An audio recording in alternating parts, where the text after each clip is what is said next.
The sound of my own funeral bells still echoes in my mind as I write these lines. Imagine discovering you're dead, at least officially, while having breakfast in a small inn in rural Oregon. That's exactly what happened to me on the morning of October 15th, when my neighbor Sarah called in tears, asking how I could be answering the phone when she was being mourned at that very moment in Portland. My name is Margaret Thompson. I'm 67 years old, and over 3 decades I've built a real estate empire worth over $8 million. What I didn't know is that my only son, James, was willing to bury me alive, literally, to get his hands on my inheritance. Sarah's call caught me completely off guard. I was 2 weeks into a soul-searching trip along the West Coast, something I'd planned after months of therapy to cope with the recent death of my husband, Robert. James knew exactly where I was. We'd spoken 3 days earlier, and I'd sent him photos of the stunning views of Cannon Beach. But while I gazed at the Pacific Ocean and tried to rebuild my life at 67, my 42-year-old son was orchestrating my death for an audience of over 200 people at Memorial Gardens' funeral home, one of Portland's most respected. Sarah was inconsolable on the other end of the line, saying she couldn't understand how I could be alive when James had just given a moving speech about how I died peacefully in my sleep at the nursing home where I was supposedly being treated. The initial shock gave way to a fury I had never experienced before. My hands were shaking so badly I could barely hold the phone, and my breathing became ragged as if the air were being sucked from my lungs. For 42 years, I had raised James as a single mother after his father abandoned us. I had worked 18-hour days, building my business brick by brick, sacrificing relationships, vacations, and even my own health to ensure he never went without. And now he was literally burying me to inherit everything I had achieved. Sarah kept talking, mentioning details about the flowers, white lilies, my favorite, and how devastated James looked, accepting condolences with tears in his eyes. Crocodile tears, I thought, feeling my stomach churn with a mixture of nausea and pure rage. I hung up the phone and immediately called my lawyer, Harold Mitchell, but got voicemail. Then I tried the office. It was a Saturday, but Harold always worked weekends. Nothing. I started calling people close to me, and they all reacted the same way. First, deathly silence, then a shaky voice asking if I was a ghost. My sister Linda even hung up on me, probably thinking it was some kind of cruel prank. That's when I realized the magnitude of what James had done. He hadn't just faked my death. He had created a complete narrative, likely with fake medical documents, a forged death certificate, and even a history of being admitted to a nursing home I'd never even set foot in. My own son had erased me from existence, with the surgical precision of someone who knew all my documents, passwords, and important contacts. The inn where I was staying, a charming retreat called Ocean's Whisper, suddenly felt like a prison. Every creak of the old wood, every cry of the seagulls outside, every sound of the wind rattling the windows became amplified, as if the world were reminding me that I was alone in a battle against my own son. I rushed to the bathroom mirror and stared at myself. Gray hair disheveled, eyes red with anger and disbelief, lines that seemed to have deepened only in the last 2 hours.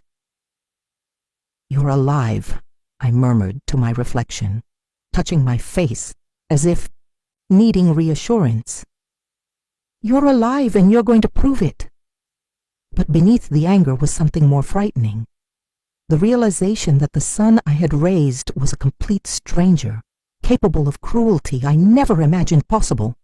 I grabbed my laptop and started searching online.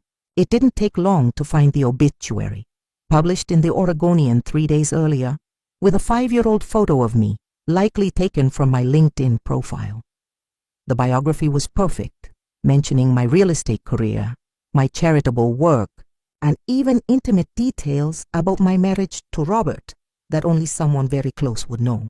James had been working on this for months, perhaps years. The obituary mentioned that I had left my beloved son James Thompson as sole heir to all my estate and property. My vision blurred with anger. He wasn't just symbolically killing me. He was making sure everyone knew he was the sole beneficiary of my fortune. The comments on the obituary broke my heart in a way I hadn't expected.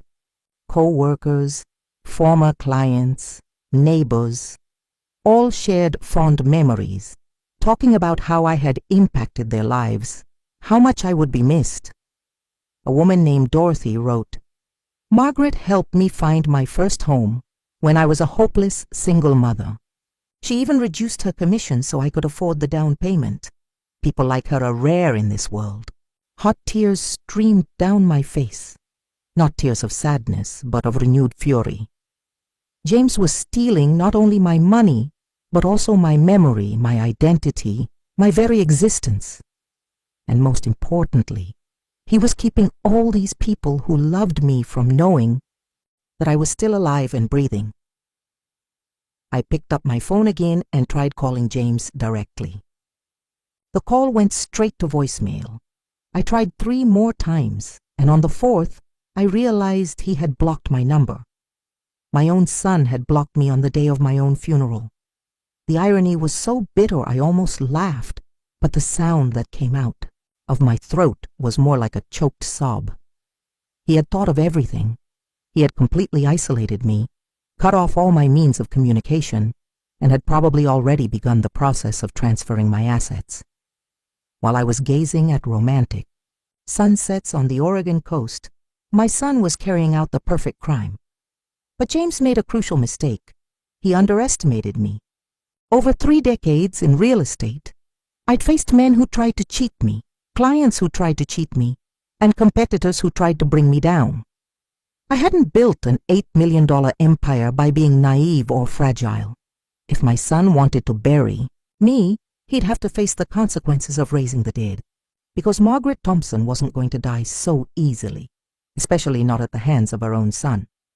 I grabbed the keys to my rented Honda Civic, packed my bags in 10 minutes, and started driving back to Portland. It was 4 in the afternoon, and according to Sarah, the wake wouldn't last until 8. I had plenty of time to rise from the dead and confront my son in front of everyone who'd come to say goodbye. The road ahead seemed endless, but my determination was even greater. The drive back to Portland was the longest and most terrifying of my life. With every mile I drove, new pieces of the puzzle fell into place in my mind, revealing a level of planning and betrayal that made me physically ill. During the 3-hour drive, I had time to reflect on all the signs I had missed over the past few months. James's persistent questions about my important documents, his sudden concern about my loneliness after Robert's death, and especially his repeated suggestion that I should get more rest and consider professional help. Now I understood. He wasn't concerned about my well-being. He was constructing a narrative to justify my supposed mental deterioration and eventual death. What troubled me most was remembering the last conversation we'd had before my trip. James had insisted we meet at my lawyer's office to update some important documents. I'd canceled because I wanted to finalize the details of the trip, but now I realized that meeting was likely part of his plan. He wanted access to my legal documents, perhaps even to change my will without my knowledge. For years I'd trusted him with minor financial matters, giving him limited power of attorney for some properties when I traveled on business. I never imagined he would use that trust to orchestrate my own legal demise. My stomach churned with every turn in the road, not just from the movement of the car, but from the magnitude of the betrayal I was uncovering layer by layer.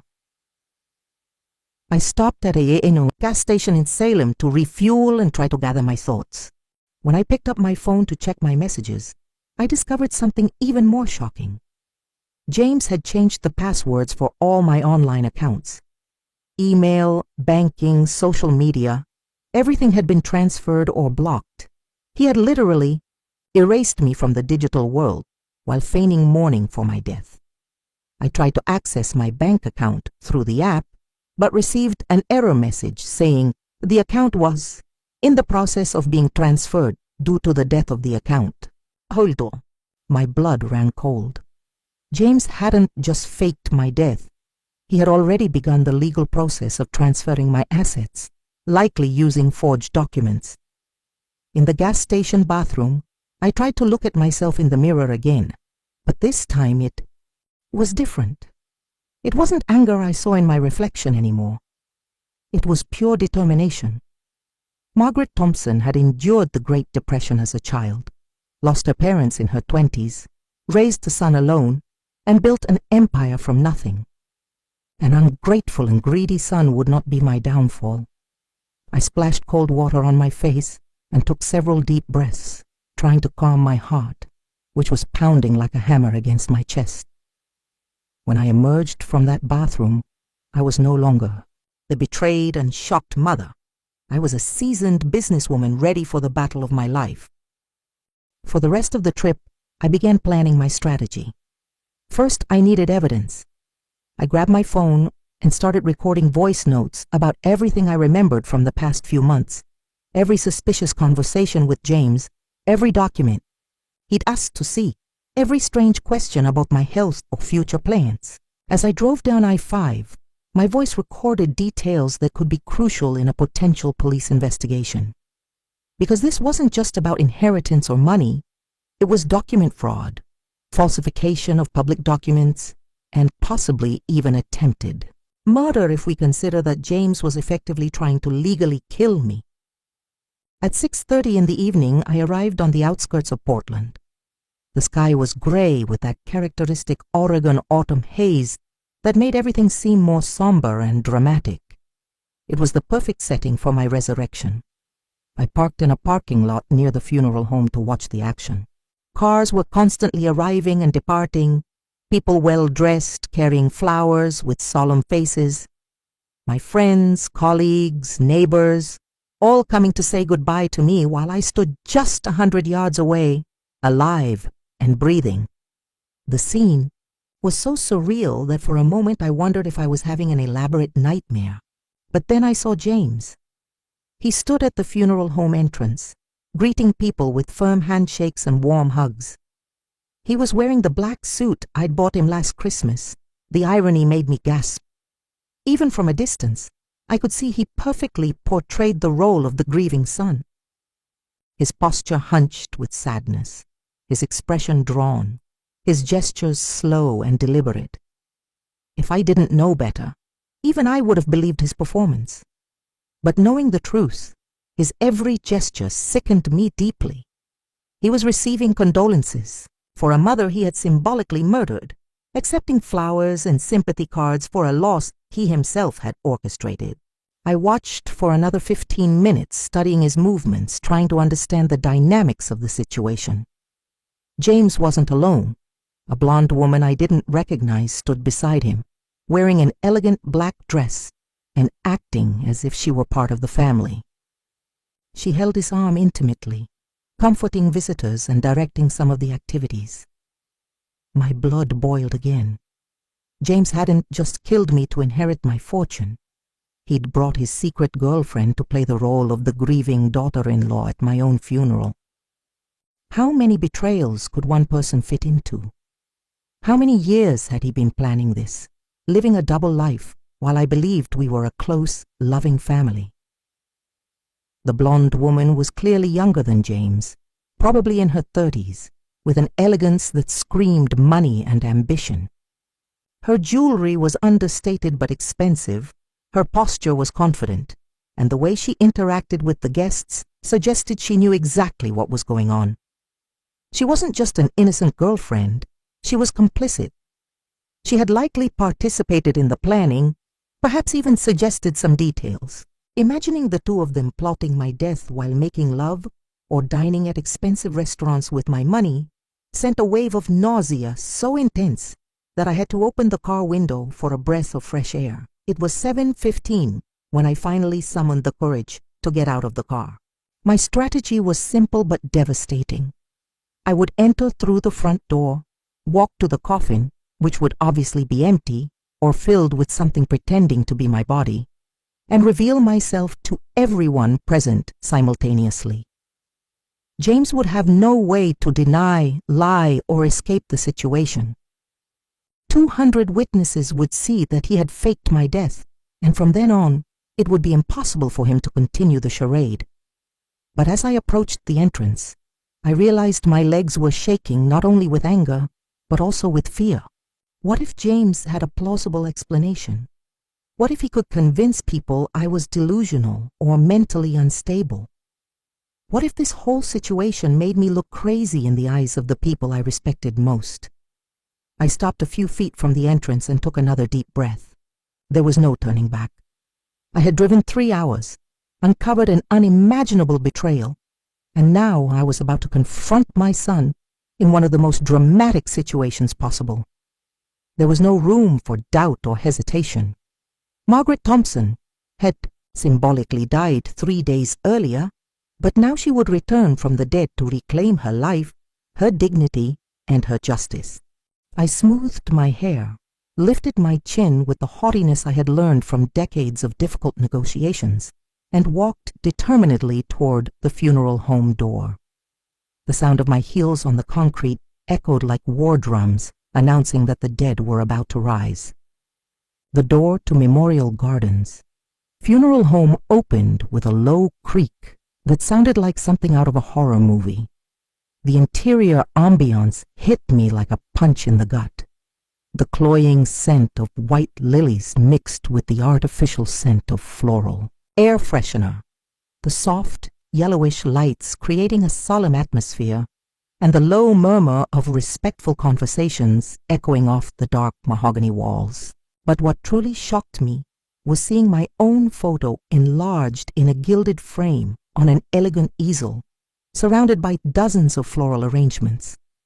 It was a photo James had taken on my 65th birthday, of me smiling genuinely, unaware that that moment of happiness would be used to mark my untimely death. My stomach lurched violently at the sight of my own image being used as a memorial while I stood there, alive and breathing, just feet away. The main hall was packed, much more so than I had imagined. I recognized faces from all my life, real, estate colleagues, neighbors from my street, old clients who had become friends, members of the church I attended sporadically, even people I hadn't seen in years, but who were apparently touched by the news of my death. Everyone was dressed in solemn black, talking in hushed tones, sharing memories and offering condolences. It was simultaneously moving and sickening to see how my life had impacted so many, while my own son was using this collective grief to cover up his heinous crime. I walked slowly through the entrance, trying to process the magnitude of what James had orchestrated. It wasn't just a simple hoax. It was an elaborate production that had implicated dozens of innocent people in his lie. James stood across the room next to what was presumably my coffin, covered in elegant fabric and surrounded by so many flowers that the wood was barely visible.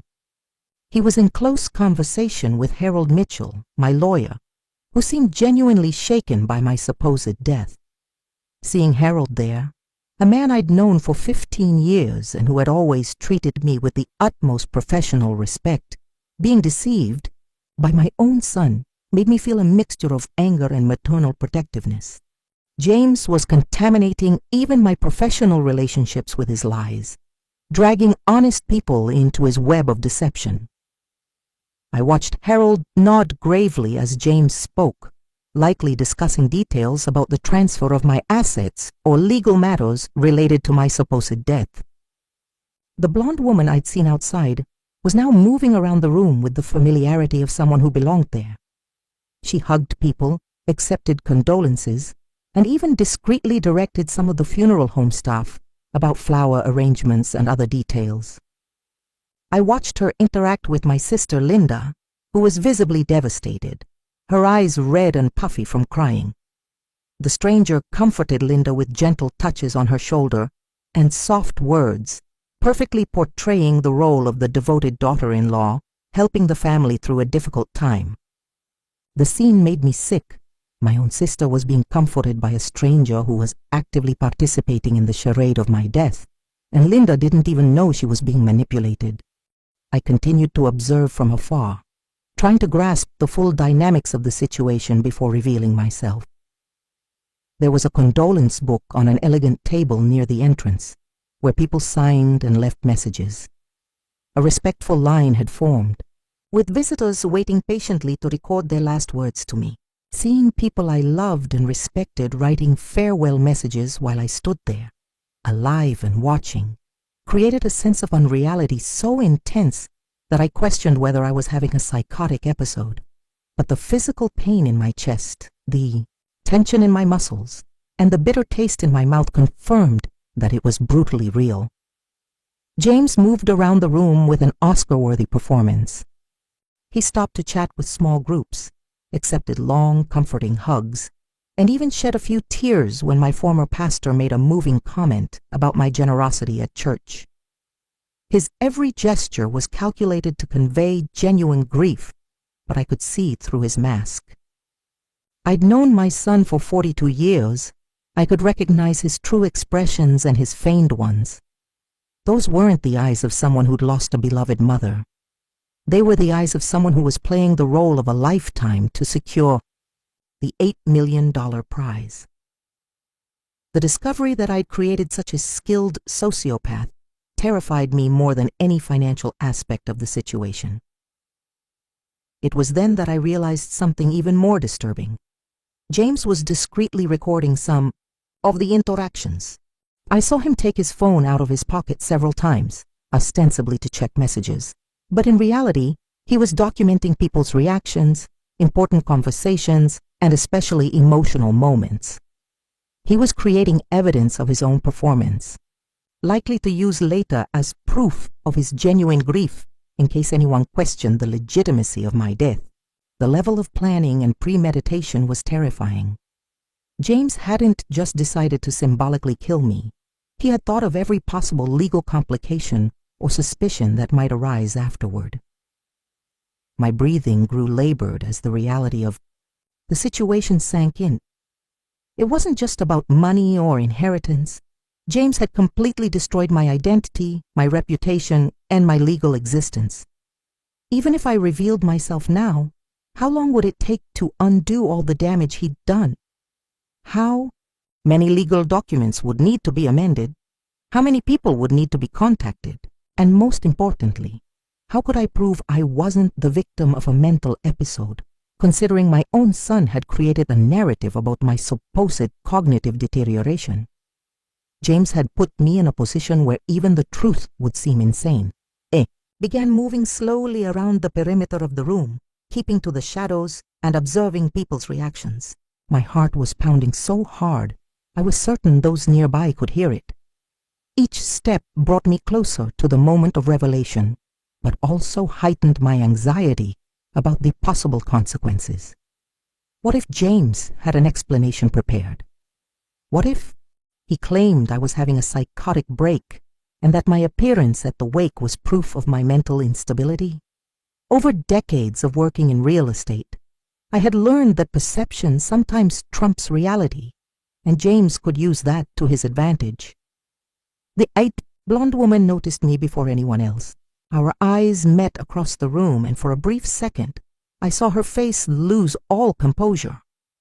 Her eyes widened in sheer terror, as if she'd seen a ghost, which technically was exactly what had happened. She stood frozen for a few moments, clearly trying to process whether she was actually seeing me or if it was a trick of her guilty mind. Then quickly, she composed herself and began walking discreetly toward James, obviously to alert him to my presence. But I'd been waiting for this moment for 6 hours. I wasn't going to let her ruin my big reveal. I quickened my pace and headed straight for the center of the room, where the largest number of people could see me simultaneously. My voice, when it finally came out, was stronger and clearer than I expected. "Good evening, everyone. I apologize for my absence. I was apparently dead." The effect was immediate and dramatic. Conversations stopped mid-sentence. Water glasses were knocked over, and absolute silence fell over the room. For a few seconds, that felt like eternity. No one moved or breathed. It was as if 200 people had been simultaneously struck by lightning. Some faces contorted in confusion, others in pure shock, and I saw at least 3 people lean on nearby furniture to keep from fainting. The first to react was Pastor Williams, a man in his 70s who had known me for 2 decades. He walked slowly toward me, extending a trembling hand as if to touch my face to make sure I was real. Margaret Thompson, how is this possible?" His voice was a hoarse whisper, filled with a mixture of relief and utter confusion. I allowed him to touch my hand, and the warmth of the contact seemed to awaken others from their collective trance. Murmurs began to spread throughout the room. "It's really her. But how? I don't understand. This doesn't make sense." The reality of the situation was beginning to sink in, but there was still too much shock to fully process what was happening. James hadn't yet fully turned to face me. He'd been talking to Harold when the commotion began, and I could watch his profile as realization slowly dawned on him. First, he noticed that the people around him had stopped talking and were staring intently at something behind him. Then, he noticed the tension in the air, the complete shift in the energy of the room. Slowly, very slowly, he began to turn, and I could see the exact moment his eyes found me. The transformation on his face was the most satisfying and terrifying thing I'd ever witnessed. It went from confusion to recognition, from recognition to absolute terror, and from terror to a mask of feigned shock that he quickly tried to put on. But it was too late for showmanship. I walked straight to him, my heels echoing in the deathly silence that had fallen over the room. Every person in the room was watching our interaction, waiting for an explanation that made sense of the impossible situation they were witnessing. "Hello, James," I said calmly, stopping just a meter away from him. "I imagine you're surprised to see me alive at my own funeral." My voice carried decades of maternal authority, but also a coldness I'd never used with him before. James opened and closed his mouth several times, like a fish out of water, clearly unsure of how to respond in a situation he hadn't prepared for. The blonde woman had disappeared. During the drama of my revelation, she had managed to slip discreetly from the room, leaving James to face the consequences of his actions alone. Her escape only confirmed her complicity and cowardice, leaving my son to deal with 200 confused people and a furious mother who had returned from the dead to confront him. The room was still completely silent, as if everyone was waiting for James to offer a logical explanation for the impossible. But as the seconds ticked by and he remained silent, the reality of the betrayal began to become clear to those around us. Someone had deliberately lied, and I wasn't the one who was dead. Harold Mitchell was the first to break the silence after my direct confrontation with James. "Margaret, we have received official documentation about your death." "Death? Certificate? Medical reports?" His voice trembled with professional and personal confusion. He was a seasoned lawyer trying to understand how official legal documents could be so completely wrong. I turned to Harold, maintaining my calm but determined demeanor. "Harold, I am alive, as you can clearly see. Any documentation about my death is fraudulent, and I suggest you very carefully examine who provided you with these documents." My words were like bombs falling into the silence, and I could see faces around the room beginning to connect the dots about what had really happened. James finally, he found his voice, but what came out was a pathetic stutter that only confirmed his guilt to everyone present. "Mom, they told me, the doctor said you—" He stopped mid-sentence, clearly realizing that any story he was telling at that moment would be easily refuted by my living, breathing presence. His hands were shaking visibly, and beads of sweat began to form on his forehead, despite the frigid air conditioning of the funeral home. It was pathetic to see the man who had orchestrated such an elaborate plan completely crumble when confronted with the reality of his actions. For 42 years, I had shielded James from consequences, always finding excuses for his mistakes, always believing he was fundamentally good. But seeing him there, stammering desperate lies while being exposed in front of 200 people, I realized I had created a monster. The atmosphere in the room changed dramatically as people began to whisper among themselves, processing the magnitude of what they were witnessing. I heard fragments of conversation. He lied about her death. How could someone do that to their own mother? Where are the medical documents he showed? That's a crime, isn't it? The collective energy was shifting from respectful mourning to growing outrage, and James could feel the shift. His eyes darted around the room like a cornered animal searching for an escape route, but he was completely surrounded by people who had come to honor my memory, and now discovered they had been cruelly and calculatedly manipulated. My sister. Linda approached slowly, her face a mask of utter disbelief. "Margaret, my sister, how? I cried for 3 days. 3 days thinking you were dead." Her voice broke on the last word, and fresh tears began to stream down her face. Not tears of grief, but of relief mixed with anger at the emotional manipulation she had suffered. Harold Mitchell, ever the professional, tried to bring some logical order to the chaotic situation. "Margaret, I need to understand exactly what happened here. James came to me a week ago with complete documentation of his death. A death certificate signed by Dr. Morrison, reports from Sunset Manor Nursing Home, even receipts for medical services. Everything looked absolutely legitimate. His words confirmed my worst fears about the extent of the forgery James had created. It wasn't just a few scribbled papers. He had created a complete dossier of fake medical documents, likely spending thousands of dollars to make his lie convincing. Harold, I've never been to Sunset Manor. I've never seen Dr. Morrison in my life, and as you can clearly see, I'm not dead." My voice remained firm, but inside I was terrified by the realization that James had falsified official medical documents. This was no longer just a family matter, it was a federal crime. James made one last desperate attempt to control the narrative. "Mom, you were so confused after Dad died. You said sometimes you couldn't remember things, that you felt lost. I thought you had, that maybe you couldn't." His voice grew weaker with each word, and even he seemed to realize how ridiculous his explanation sounded. I interrupted, him with a coldness that surprised even myself. "James Thompson, are you suggesting in front of 200 people that I was so senile I forgot I was dead?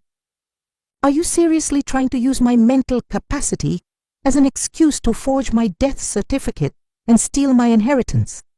The murmur in the room intensified, and I could hear someone whispering, "This is disgusting," and someone else saying, "Call the police." The situation was escalating exactly as I had planned. James had no way to escape the public exposure of his betrayal. The funeral home manager, Mr. Patterson, appeared beside us, his face pale and his expression one of absolute panic.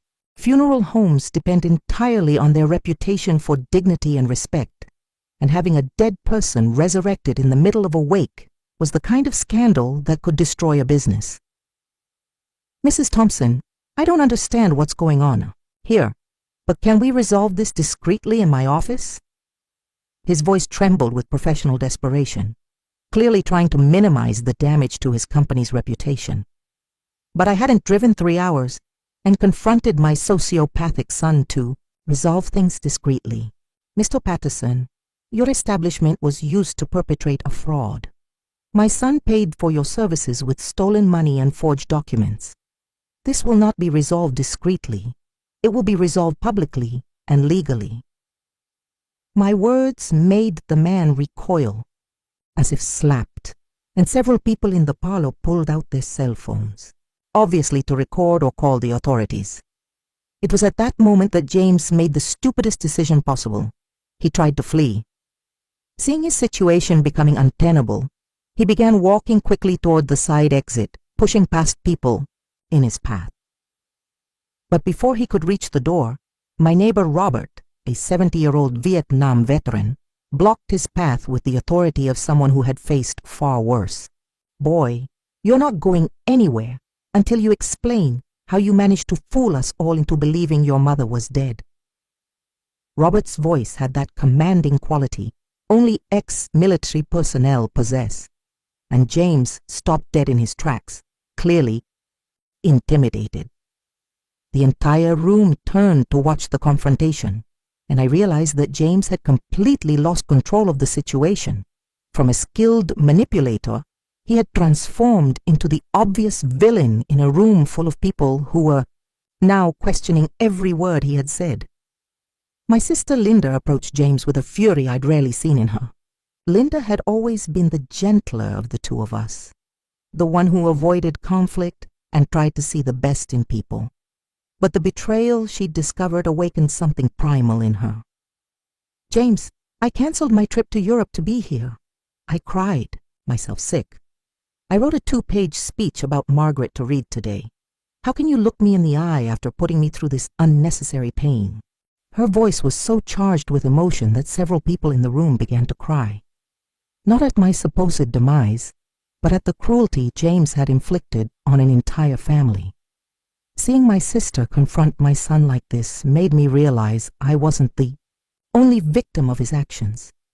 James had psychologically traumatized everyone who loved me. Pastor Williams, who had known me since James was a child, approached with a look of profound disappointment that was heartbreaking. "James, I've prayed for your soul for 3 days. I visited your home to offer spiritual comfort. I prepared a sermon on your mother's legacy for tomorrow's funeral.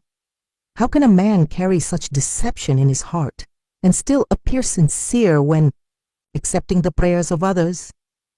The pastor's voice trembled with a mixture of holy anger and genuine sadness. For a man of faith like him, discovering he had been manipulated so completely by someone he considered part of his spiritual congregation was a betrayal that went beyond the personal. It was an offense to his very calling. James tried to avoid the pastor's gaze, but there was no hiding place in a room where 200 people regarded him with growing contempt. The situation took an even more dramatic turn when Harold pulled out his phone and began dialing. "I'm calling the police," he announced loudly enough for everyone to hear. "Forgery of public documents, insurance fraud, and attempted theft of inheritance are serious crimes that require immediate investigation." James paled even further at the words police and serious crimes being uttered aloud. For the first time since I had revealed myself, he seemed genuinely terrified of the consequences of his actions. For months, he had probably convinced himself that he was too clever to be caught, that his plan was flawless, and that I would never discover the truth. But now, facing actual prison time and serious legal consequences, the reality of the situation was finally sinking in. It was then that I realized something that made me feel physically ill. James was recording our confrontation, even amidst his despair and public exposure. He was still documenting the situation, likely to use later in his defense, or to create some narrative about my supposed mental instability. Watching my own son try to incriminate me, even after being exposed as a fraud, made me realize I knew him absolutely nothing. The man standing before me wasn't the baby I'd cradled, the toddler I'd taught to walk, or the young man I'd sent to college. He was a dangerous stranger who had spent decades studying my weaknesses and vulnerabilities to use them against me at the most calculated moment possible. The crowd was growing increasingly agitated. People began approaching James in small groups, asking pointed questions that he clearly couldn't answer. "Where's the body that was supposed to be in that coffin?" someone asked. Who signed the fake medical documents? Asked another. How long?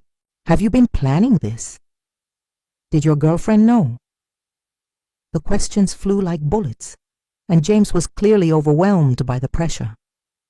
His answers became increasingly incoherent. I can explain. You don't understand. It was a misunderstanding. She was sick. Each pathetic explanation only confirmed his guilt and increased the anger of those around us. Harold hung up the phone and announced, "The police are on their way. They want everyone to stay here and give a statement about what they witnessed today."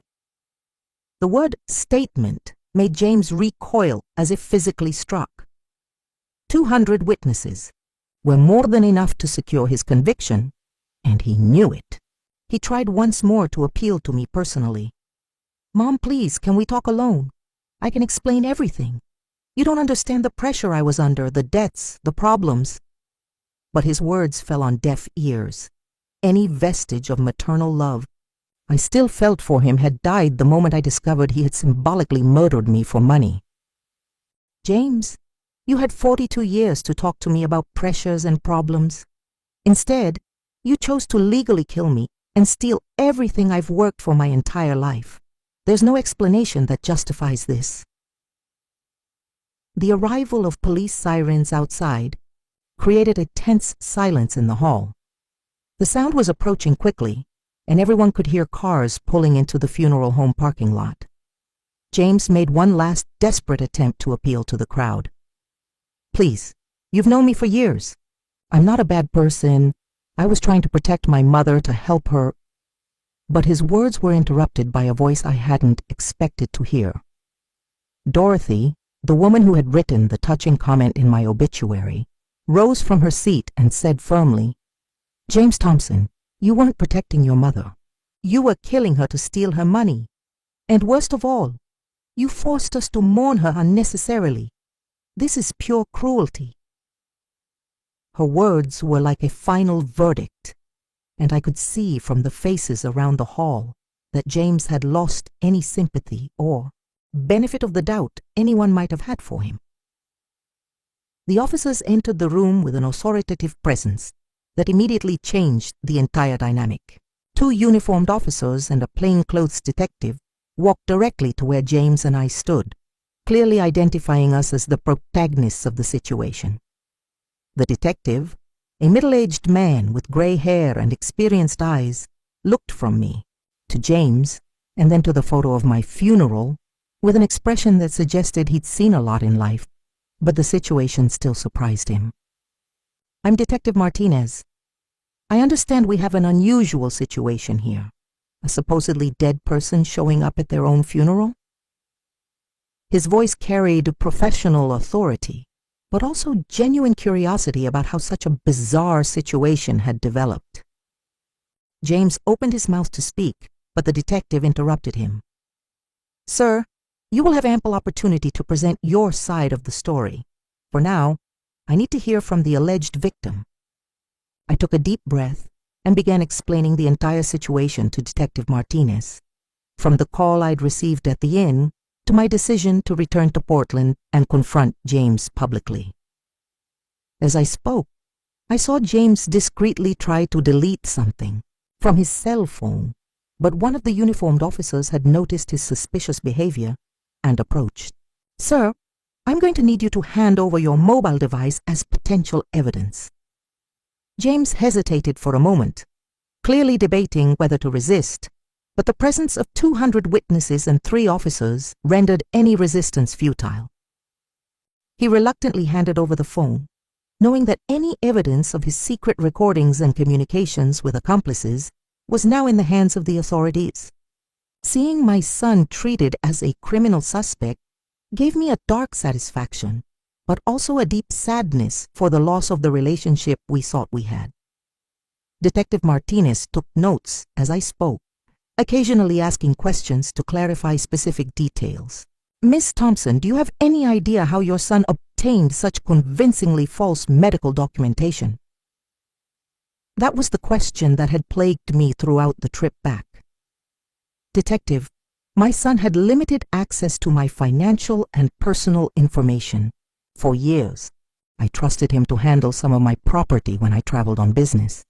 He knew my medical records, my insurance information, even intimate details about my health that only family would know. This information, combined with enough financial resources to bribe people or hire professional forgers, could easily result in the documentation you saw. My words seemed to make sense to the detective, who nodded gravely and took more notes. The Detective Martinez turned to James with that expression seasoned cops wear when they know they're dealing with a criminal caught red-handed. "Mr. Thompson, I need you to come with me to the police station for formal questioning. You have the right to remain silent and the right to an attorney." The words of Miranda's arrest echoed through the room like a final hammer of justice, and I could see James realize his situation had officially gone from embarrassing to criminally serious. His legs felt weak, and he leaned against a nearby chair to keep from falling. For months, he had probably fantasized about how he would spend my $8 million. But now he was facing the very real possibility of years in federal prison. The transformation on his face was fascinating to watch, from confident manipulator to desperate criminal in a matter of hours. Harold approached the detective with his briefcase of legal documents. "Detective Martinez, as Mrs. Thompson's attorney, I can provide all the fraudulent documentation Mr. James Thompson presented to me as evidence of your mother's death." He opened the briefcase and displayed stacks of meticulously organized papers. Medical certificates, nursing home reports, even receipts for prepaid funeral services. All of this was presented as legitimate documentation a week ago. Obviously, we now know it's completely forged. The detective took the documents and examined them briefly, nodding with a professional expression. "This is one of the most elaborate cases of document fraud I've ever seen. The level of detail and planning here suggests significant premeditation and possibly collusion with other individuals. The mention of conspiracy with other individuals made my blood run cold. The blonde woman who had fled at the moment of my revelation wasn't just an innocent girlfriend. She was an active accomplice who had likely helped plan and execute the entire scheme." I approached the detective and said, "There's a woman who was here today, blonde, about 30, acting like she was part of the family. She disappeared the moment I revealed myself. She seemed to know every detail of the situation and was clearly involved in the planning." The detective took more notes and instructed one of the officers to check the funeral home's security cameras to identify the mystery woman. The realization that James hadn't acted alone added another layer of betrayal to the situation. He had not only betrayed me, but had recruited a stranger to help me kill. James made one last pathetic attempt to garner sympathy. "Detective, I never meant to hurt her. She's my mother. I love her. I was desperate. I'm in huge debt, and she has so much money. I thought if I just—" His words dissolved into fake sobs, but no one in the room was buying his act anymore. The detective interrupted, him with professional authority. "Mr. Thompson, any explanation or confession must be made in the presence of an attorney at the police station. For now, you are being arrested on suspicion of document fraud, forgery of public documents, and attempted inheritance fraud." The handcuffs made a distinctive metallic sound as they were placed on James's wrists, and that sound symbolized the official end of his freedom and his attempt to rob me. The sight of my son being handcuffed in front of 200 people who had come to honor my memory created within me a complex mix of emotions I had never experienced before. There was satisfaction, a profound sense of justice being served after the most fundamental betrayal possible. There was relief, the confirmation that I wasn't crazy, that my perception of the situation was correct, and that the authorities took the crime seriously. But there was also a devastating sadness that hit me like a tidal wave. This was my son, the baby I had carried for 9 months, the child I had taught to talk and walk, the young man I had applauded at graduation. And now he was being led away in handcuffs for trying to destroy me completely. part of me wanted to scream at the officers, to stop, to tell them it was all a misunderstanding, to protect my son as I had for 42 years. But the rational part of my mind knew that James had crossed a line that could not be forgiven or forgotten. He hadn't just stolen money or lied about something small.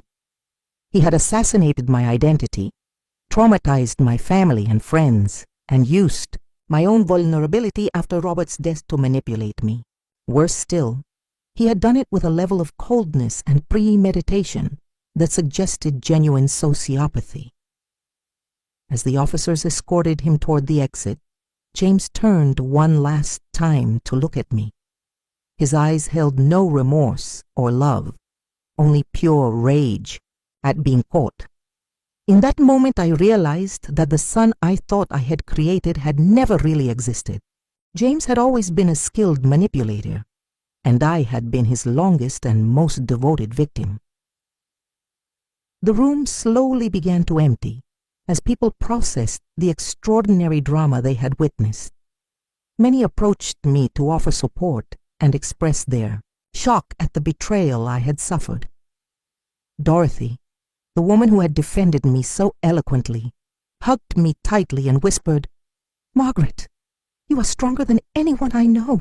To survive this and still have the courage to confront it publicly, you are a warrior." Her words touched me deeply, especially coming from someone I barely knew, but who had shown more loyalty in one night than my own son had in decades. Others made similar comments, and I began to realize that, despite the devastating betrayal, I had gained something precious, the confirmation of how many people genuinely cared about me. Linda remained by my side throughout the proceedings, holding my hand as the officers asked their questions and gathered contact information from witnesses. "Margaret, how are we going to deal with this? How will our family recover from something like this?" Her voice was filled with a sadness that went beyond the initial shock. She was beginning to realize the long-term ramifications of James's betrayal. It wasn't just about money or legal documents. It was about the complete destruction of family trust and the need to rebuild our identity as a family after discovering that one of our own was capable of unimaginable cruelty. "Linda, we will heal by being honest about what happened and supporting each other. James made his choices, and now he will have to live with the consequences. We are not responsible for his actions." Pastor Williams approached with an expression of deep spiritual contemplation.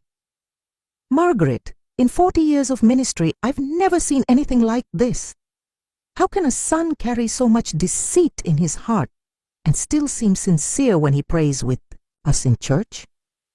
His question touched on the most disturbing aspect of the entire situation.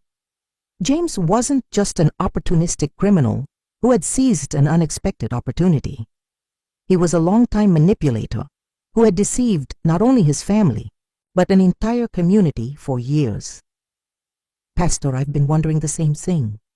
How many times did he sit at our dinner table plotting this? How many conversations about my health or future plans were actually him gathering information to use against me? I don't think I'll ever know the full truth about when he decided to kill me." Harold returned after organizing all the documents with the police.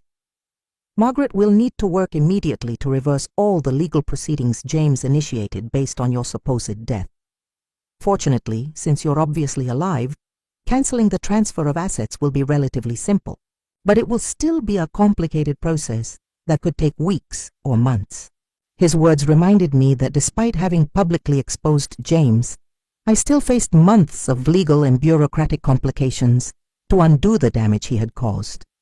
Every document he had falsified would have to be corrected, every lawsuit he had initiated would have to be cancelled, and every person or institution he had deceived would have to be notified of the truth.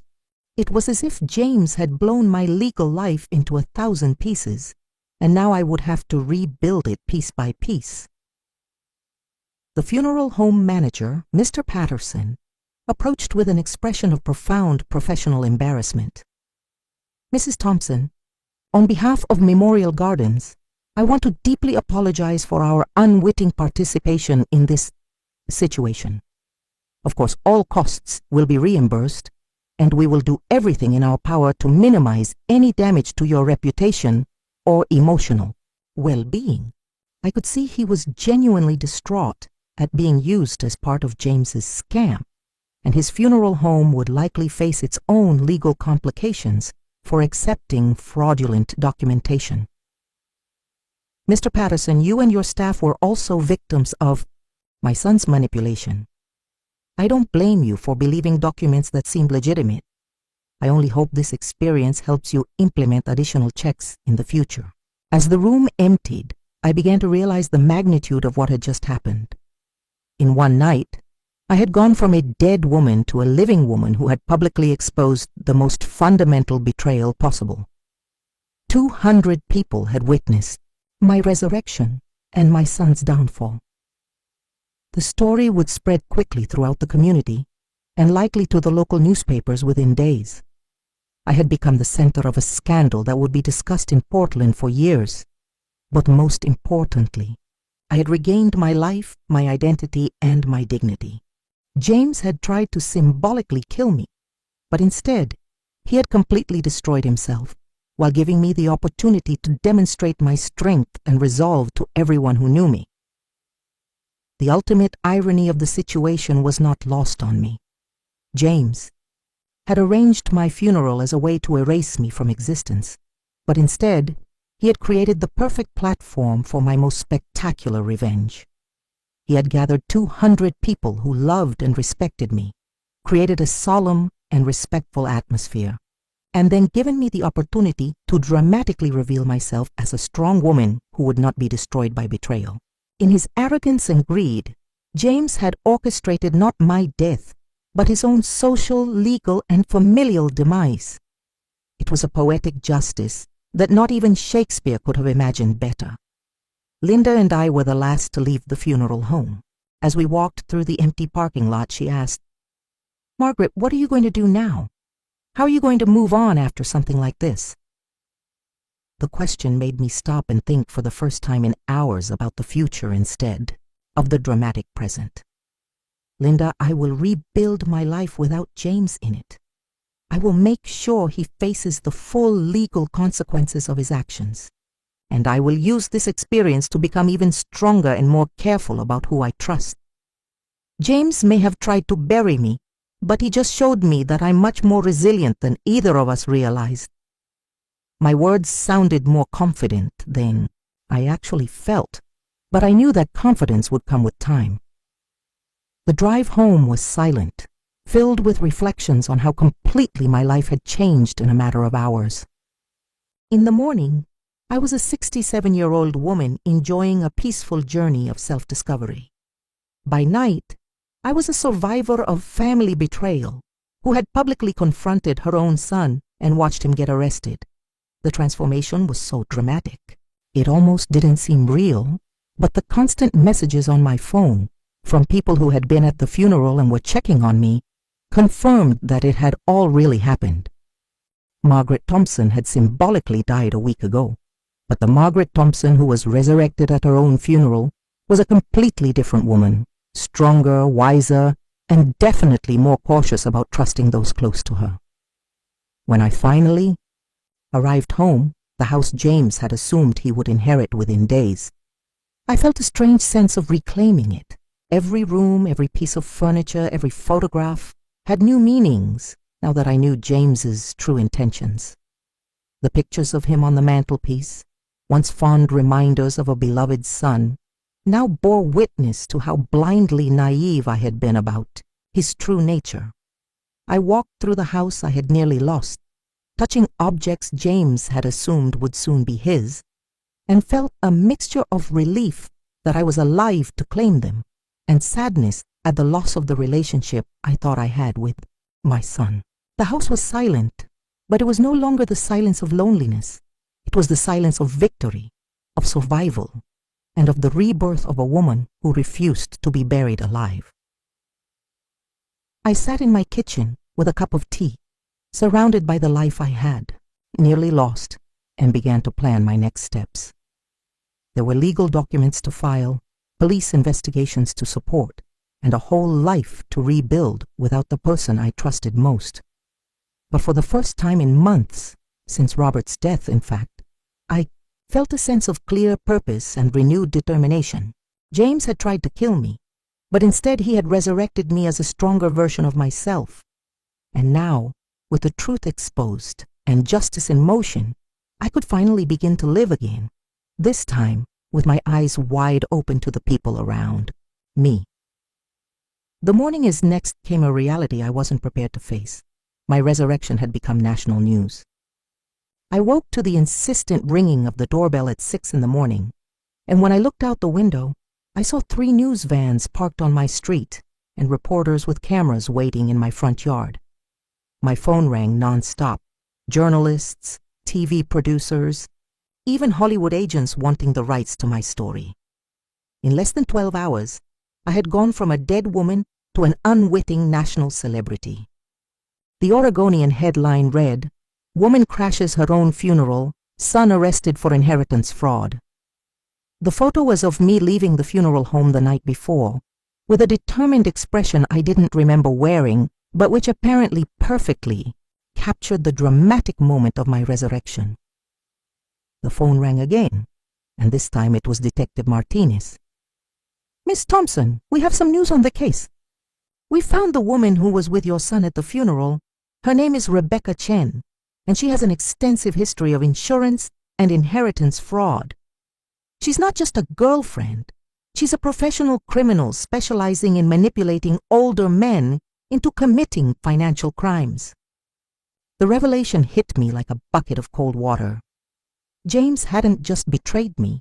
He'd been recruited by a seasoned criminal who had likely identified our family as a lucrative target.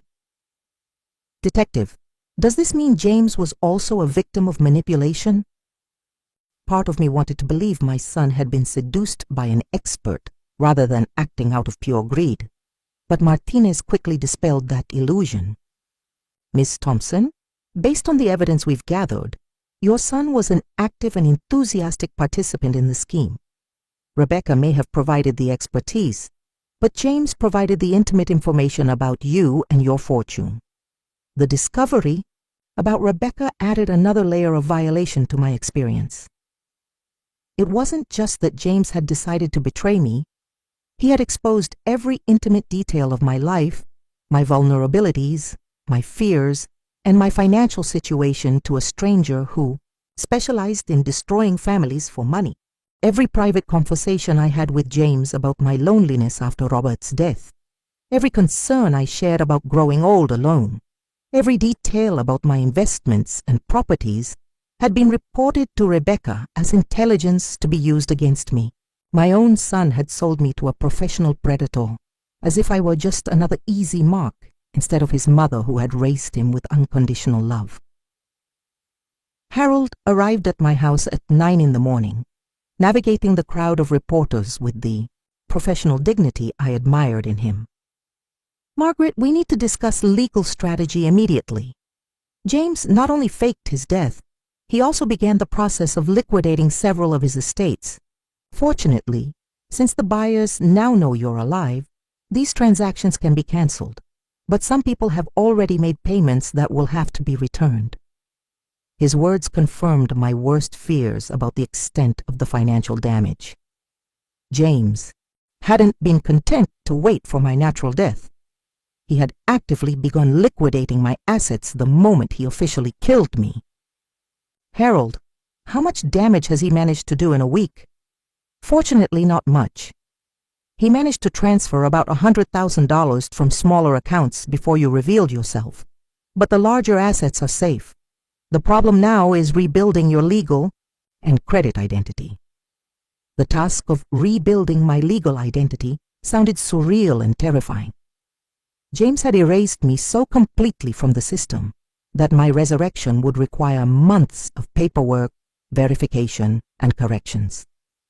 My life insurance had been notified of my death and would have to be reversed. My real estate license had been posthumously cancelled. Even my grocery account had been closed when the bank manager notified the company of my death. It was as if James had dropped a nuclear bomb on my bureaucratic existence, and now I would have to rebuild every piece of my official identity. Harold, how long do you estimate it will take to completely reverse all of this? Honestly, Margaret, it could take 6 months to a year to completely correct everything. James was very thorough in his destruction of your legal identity. Linda arrived shortly after Harold left, carrying bags of groceries and wearing sunglasses to avoid the reporters. Margaret, this is crazy. I have people camped out at my house too, wanting to know details about our family. I even got a call from a Hollywood producer asking about the film rights to our story. She sounded exhausted and overwhelmed by the sudden attention, and I felt unexpected guilt for having dragged my sister into the center of a national scandal. Linda, I'm so sorry you're being dragged into this. I never imagined my confrontation with James would become such a media circus. But Linda shook her head decisively. Margaret, you did exactly what you had to do. James deserves all the public humiliation he's receiving. I just hope justice is served, and he pays for all the years of manipulation we now realize he committed.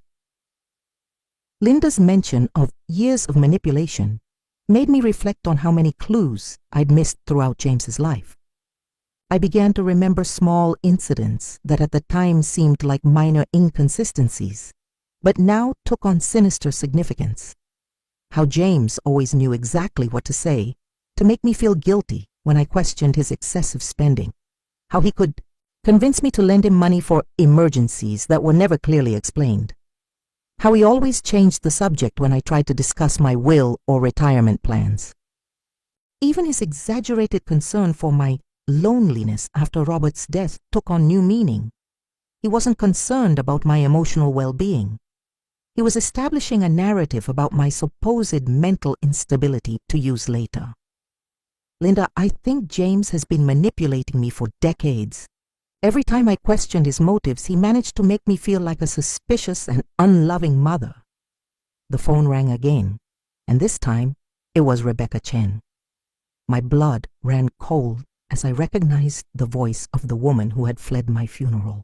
Mrs. Thompson, I need to talk to you about James. There are things you don't understand about the situation. Her voice was calm and controlled, with a slightly Asian accent and an almost hypnotic quality that immediately made me understand how she managed to manipulate her victims. Rebecca, you have the audacity to call me after participating in the sham of my own funeral. But she didn't seem intimidated by my anger. Mrs. Thompson, James hasn't told you the full truth about why he did this. He's in debt to very dangerous people, and if he doesn't get the money quickly, both he and you would be in real physical danger. Her words hit me like a punch in the gut. Could it be that James had faked my death not just out of greed, but out of genuine desperation? But then I remembered Detective Martinez's warnings about Rebecca being a professional manipulator. This call wasn't an honest confession. It was an attempt to manipulate me to protect James or create doubt about his guilt. Rebecca, if James was in real danger, why didn't he come talk to me? Why didn't he ask for help instead of symbolically murdering me? His answer was smooth and convincing. Because he knew you would never understand the kind of people he was involved with. He was trying to protect you from knowing about his gambling debts and the threats he received. Killing you on paper was the only way to get enough money quickly without putting you in physical danger. For a moment, I felt a twinge of doubt. What if James really had been trying to protect me in an extremely misguided way? But then I remembered the coldness in his eyes when he was confronted, the calculated way he had documented our interaction, and the complete lack of genuine remorse. Rebecca, even if it were true that James was desperate because of debt, it doesn't justify faking my death and traumatizing my entire family. There are other options: legitimate loans, bankruptcy, even asking for help directly. James chose to betray me in the most fundamental way possible. My voice grew stronger as I spoke, and I felt my initial confidence in James's guilt solidify again. Rebecca tried another approach. Mrs. Thompson, if you testify on James's behalf, explaining that he was trying to protect you, his sentence could be significantly reduced. He is still your son, and he genuinely loves you despite what he did. But her words sickened me. Even facing prison, James was using a proxy to try to manipulate me emotionally, appealing to my maternal love to escape the consequences of his actions. I hung up mid-sentence and immediately called Detective Martinez to report the call. Detective, Rebecca Chen just called me trying to convince me that James was trying to protect me from dangerous creditors. She wants me to testify on his behalf at trial. Martinez sighed heavily. Ms. Thompson, this is exactly the kind of manipulation we expected from Rebecca. She's probably trying to reduce her own sentence by creating a narrative that they were victims of circumstance rather than premeditated criminals. Don't believe anything she says. People like Rebecca are experts at making their actions seem justifiable or even noble. Her words confirmed my initial instinct, and I felt relieved that I hadn't fallen for Rebecca's emotional manipulation. The afternoon brought an unexpected visitor. Dorothy, the woman who had defended me so eloquently at the funeral. She managed to get past the reporters, claiming she was my cousin visiting, and when I opened the door, I saw her carrying a homemade casserole and tears in her eyes. Margaret, I haven't been able to stop thinking about you since last night. How are you handling all this? Her genuine concern touched me deeply, especially coming from someone who was practically a stranger. Dorothy, honestly, I'm overwhelmed. It's not just James's betrayal. It's all the media attention, the legal complications, and the realization that I may never have truly known my own son. She nodded with deep understanding. Margaret, people like James are experts at deceiving us.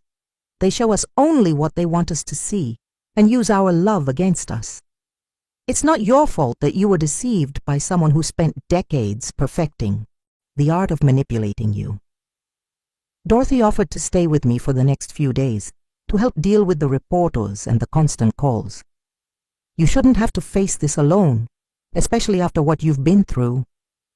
Her offer of help from a virtual stranger contrasted sharply with my own son's betrayal, and it made me reflect on how our biological families aren't always the people who love or support us the most. Dorothy, why are you doing this? You barely know me. She smiled sadly. Because I recognize a strong woman who was betrayed by someone who was supposed to protect her. My ex-husband tried to steal from me during our divorce, using intimate information about me to damage my case. It's not the same as what James did, but I understand what it feels like to be betrayed by someone you trusted completely. As the afternoon progressed, more details about the investigation began to emerge. Detective Martinez called to inform me that Rebecca had been arrested trying to flee the country with a fake passport. She had reservations for 3 different destinations with no extradition treaty with the United States. This wasn't an amateur operation. It was a professional scheme with elaborate escape plans. The revelation that Rebecca had planned to flee the country confirmed that she and James knew exactly what they were doing and had prepared for the legal consequences of their actions. There was no room for claims that they were victims of circumstance or that they acted impulsively. Detective, does this mean James was also planning to flee? We're still investigating, but we found evidence that he had transferred money to offshore accounts in recent weeks. It's possible he planned to disappear after completely liquidating his assets. The realization that James had planned to completely disappear from my life after stealing from me hit me with unexpected emotional force. It wasn't just that he wanted my money. He wanted to erase me from existence and then disappear from the planet, leaving me legally and financially dead while he lived a new life with my fortune. It was a level of betrayal so complete and final that it surpassed even my worst suspicions about his motivations. James hadn't just symbolically killed me. He had planned to abandon me completely, severing all family ties forever. In his mind, I wasn't his mother deserving of love and care. I was merely a financial obstacle to be eliminated as efficiently as possible. Dorothy noticed my emotional reaction to the detective's call and sat down next to me on the couch. "Margaret, what did you learn?" When I explained James's escape plans, she shook her head with an expression of profound disgust. "This confirms that James is a genuine sociopath. Normal people, even when they commit crimes, maintain some emotional connection to their family. James was planning to use you completely and then discard you like trash." Her raw but precise words helped me process the magnitude of the betrayal I had uncovered. It wasn't just about money or inheritance.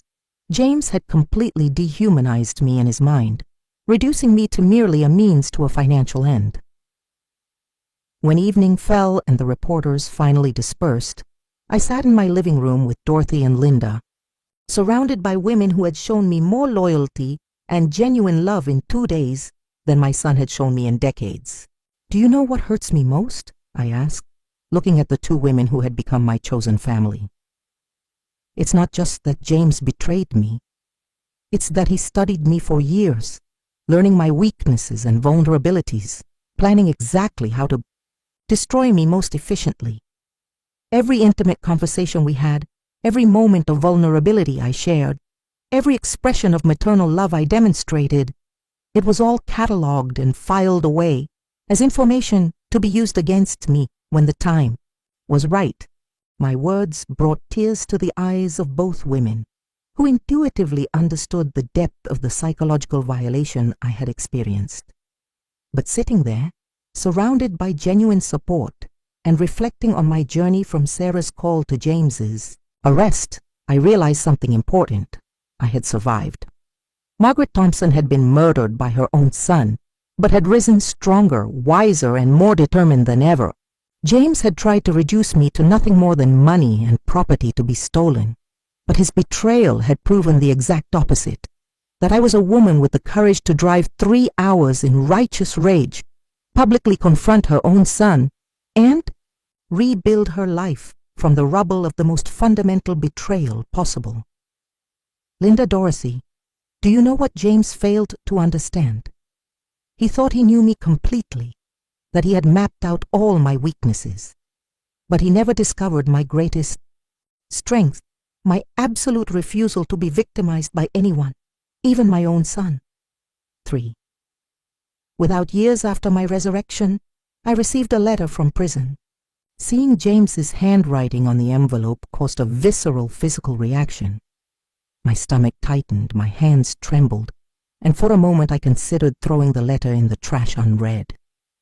But after decades of building a real estate empire, I had learned that information is power, even when that information is painful.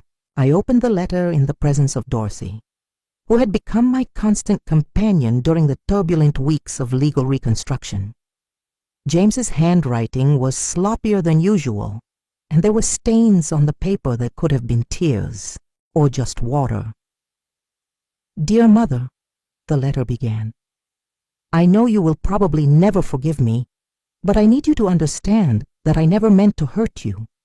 Rebecca convinced me that it was the only way to save our family from dangerous people who wanted to kill me because of my debts."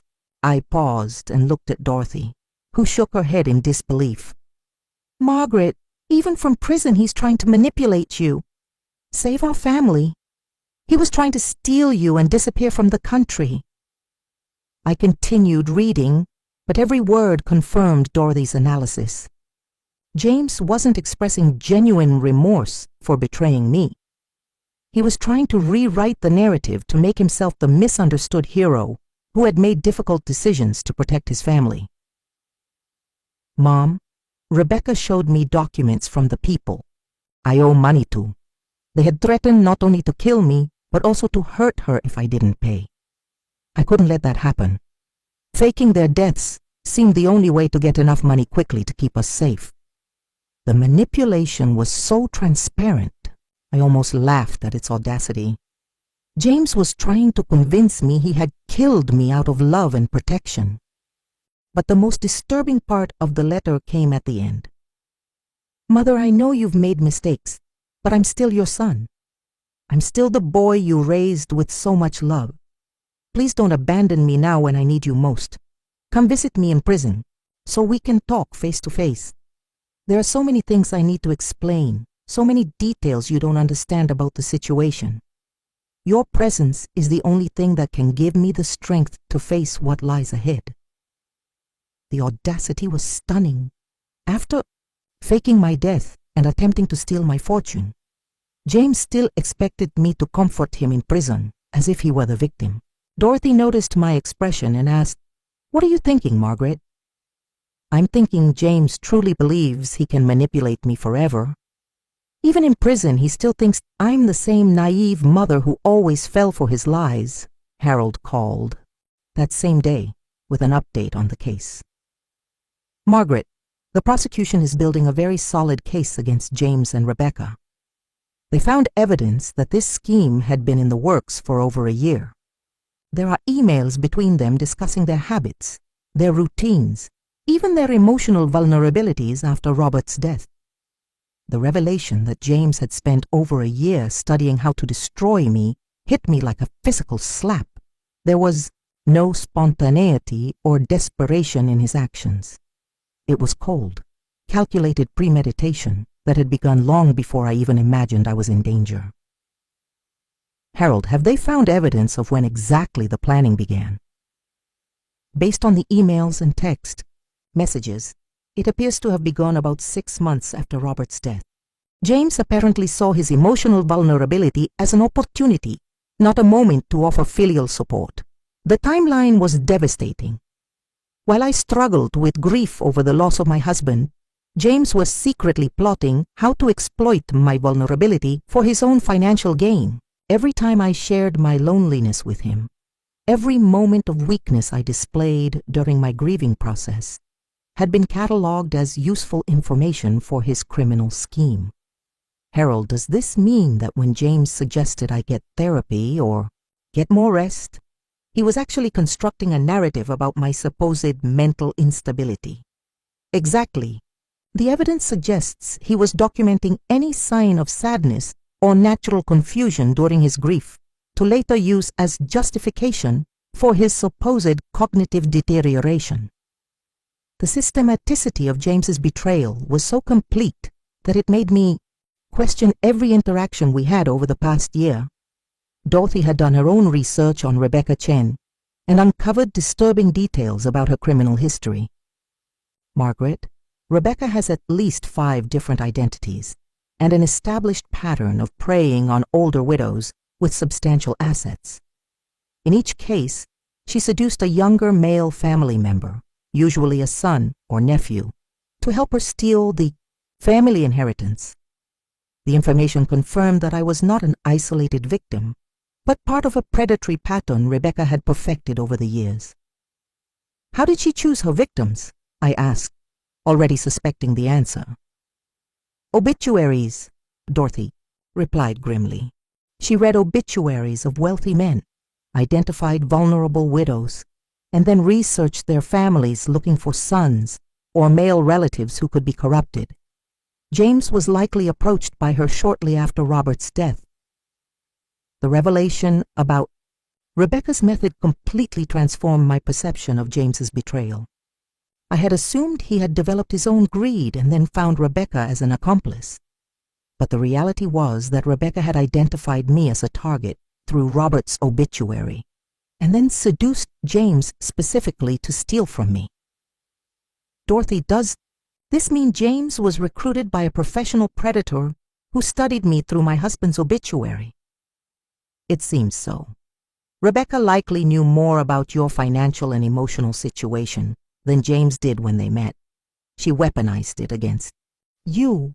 The realization that a stranger had used Robert's obituary to attack me through my own son added a layer of violation I hadn't previously considered. But even knowing about Rebecca's manipulation, I couldn't absolve James completely. He had still made conscious choices at every step of the way. Rebecca might have planted the seed, but James had watered, nurtured, and cultivated the plan with obsessive dedication. Dorothy, even though Rebecca recruited him, James still chose to participate. He still chose to betray me rather than tell me about her approaches. Dorothy nodded. Exactly. A decent person would have come to you and said, "Mom, a strange woman is trying to convince me to steal from you."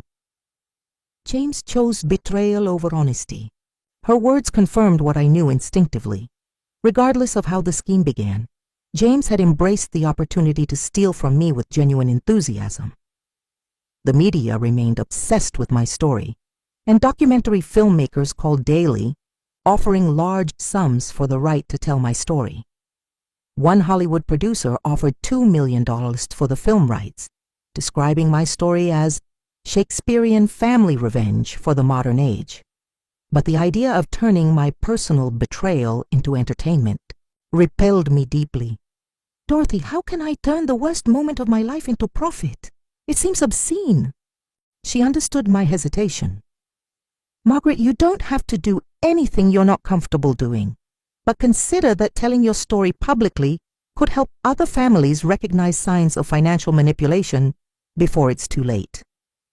Her perspective made me reflect on the educational potential of my experience.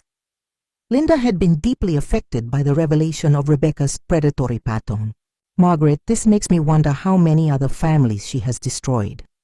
How many other women like you have lost everything because they trusted the wrong children?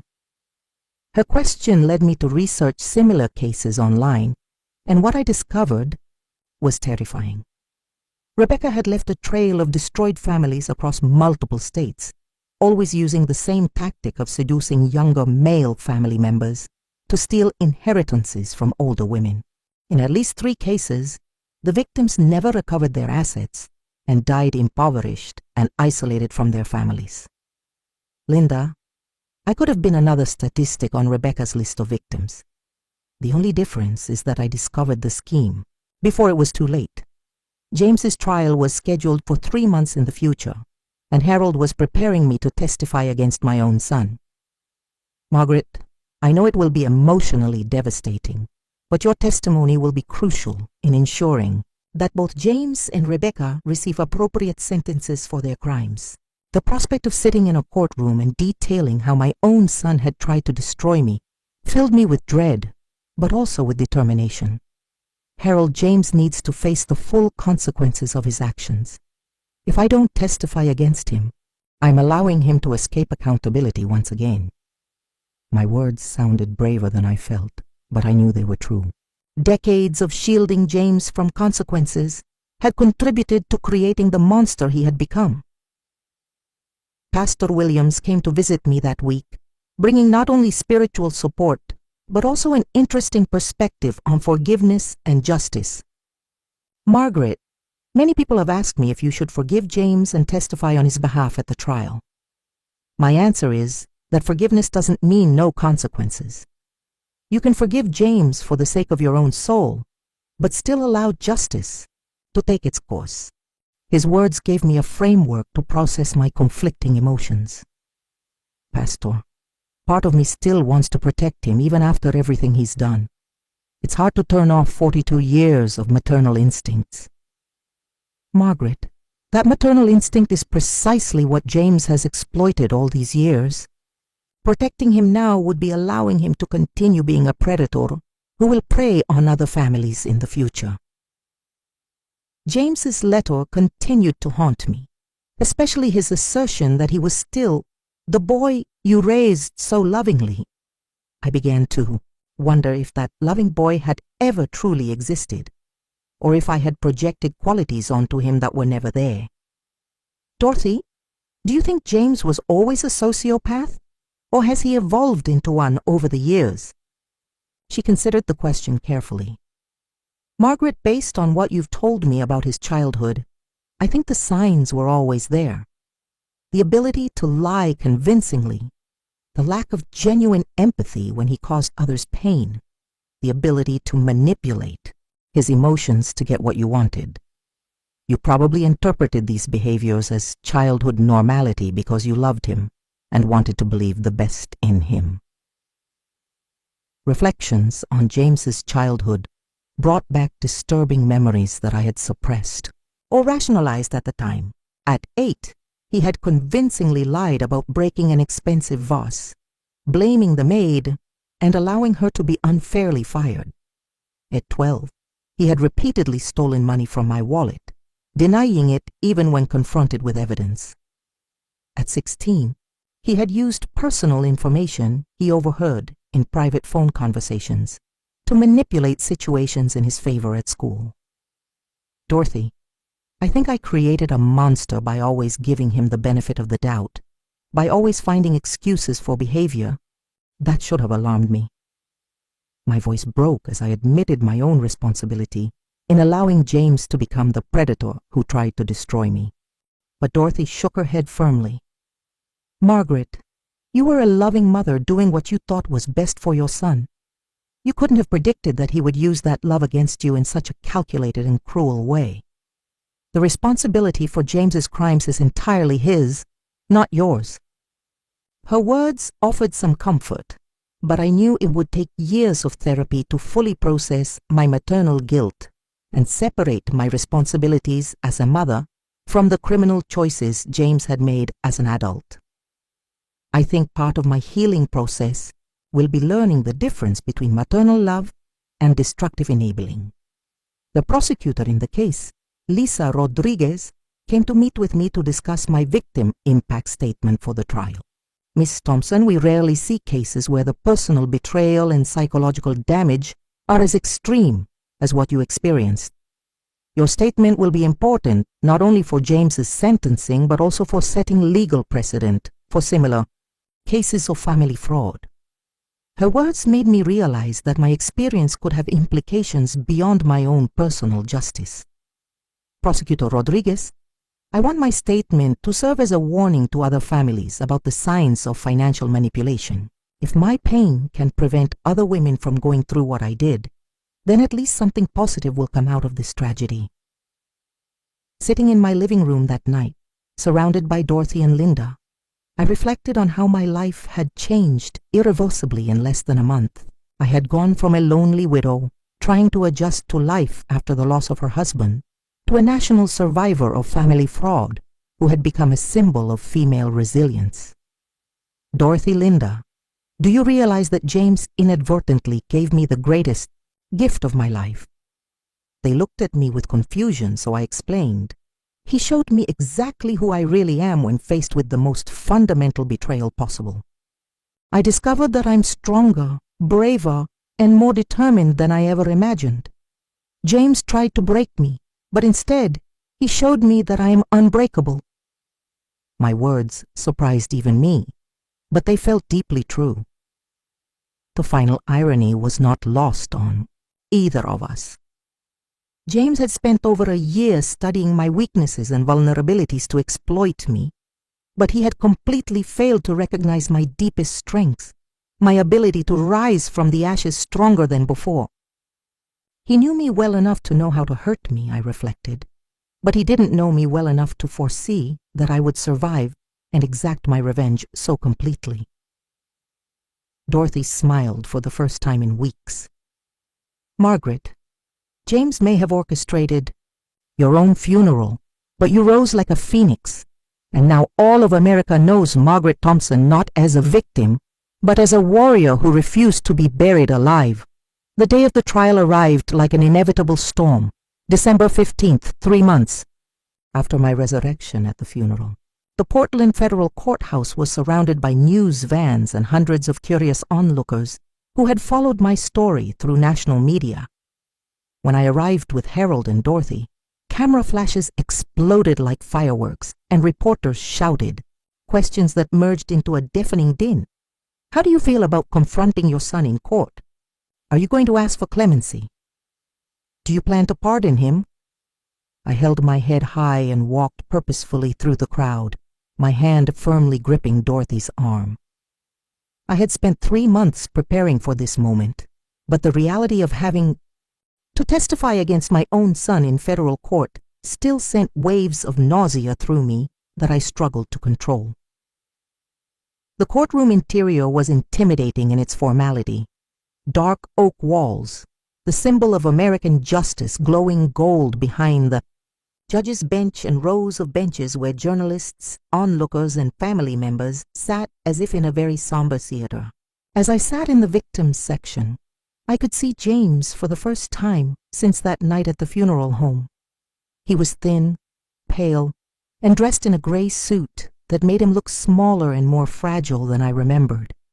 His hair had grown long and was unkempt, and there were dark circles under his eyes that hinted at sleepless nights. For a brief moment, my maternal heart clenched. This was my son, regardless of his crimes, and seeing him so broken awakened protective instincts I had struggled to suppress for months. But then he turned, and our eyes met, and I saw not remorse or shame, but cold resentment. Even in the courtroom, facing years in prison, James still blamed me for his plight. Rebecca sat at the defendant's table next to James, and the transformation in her was even more dramatic. The elegant, confident woman who had fled my funeral had been replaced by a diminished figure wearing an orange prison suit, her straight hair tied back in a severe ponytail. Her hands were handcuffed, and she avoided looking out at the audience. But even diminished by the circumstances, there was still something calculated in her posture, as if she were studying the room, searching for angles to exploit. Detective. Martinez had warned me that Rebecca would likely try to manipulate the jury with tears and emotional appeals, transforming herself from professional predator to victim of circumstance. Don't believe anything she does or says in court, he had warned me.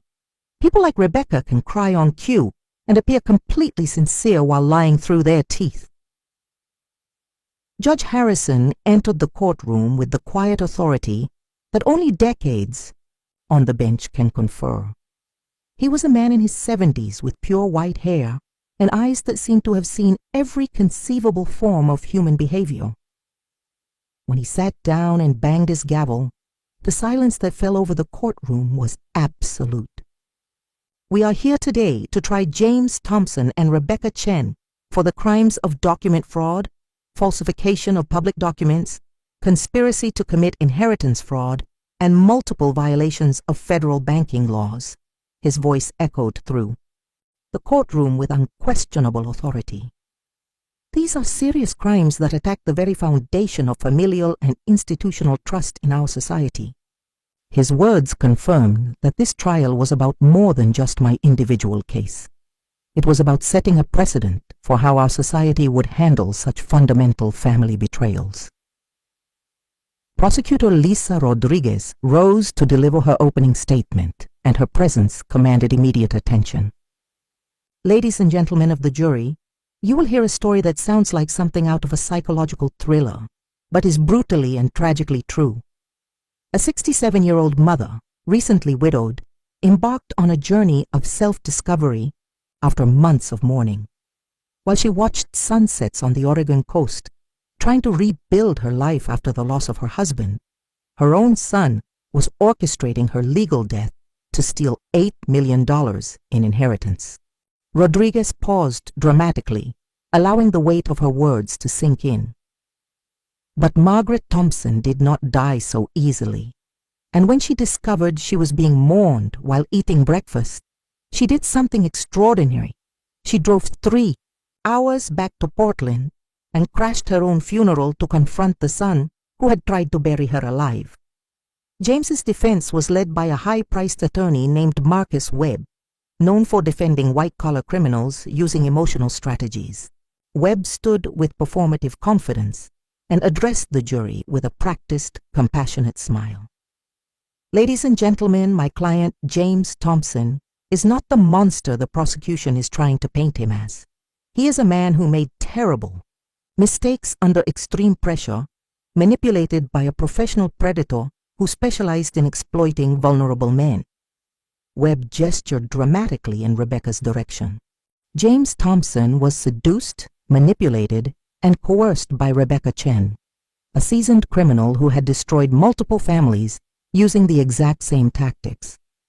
My client is not a novice criminal.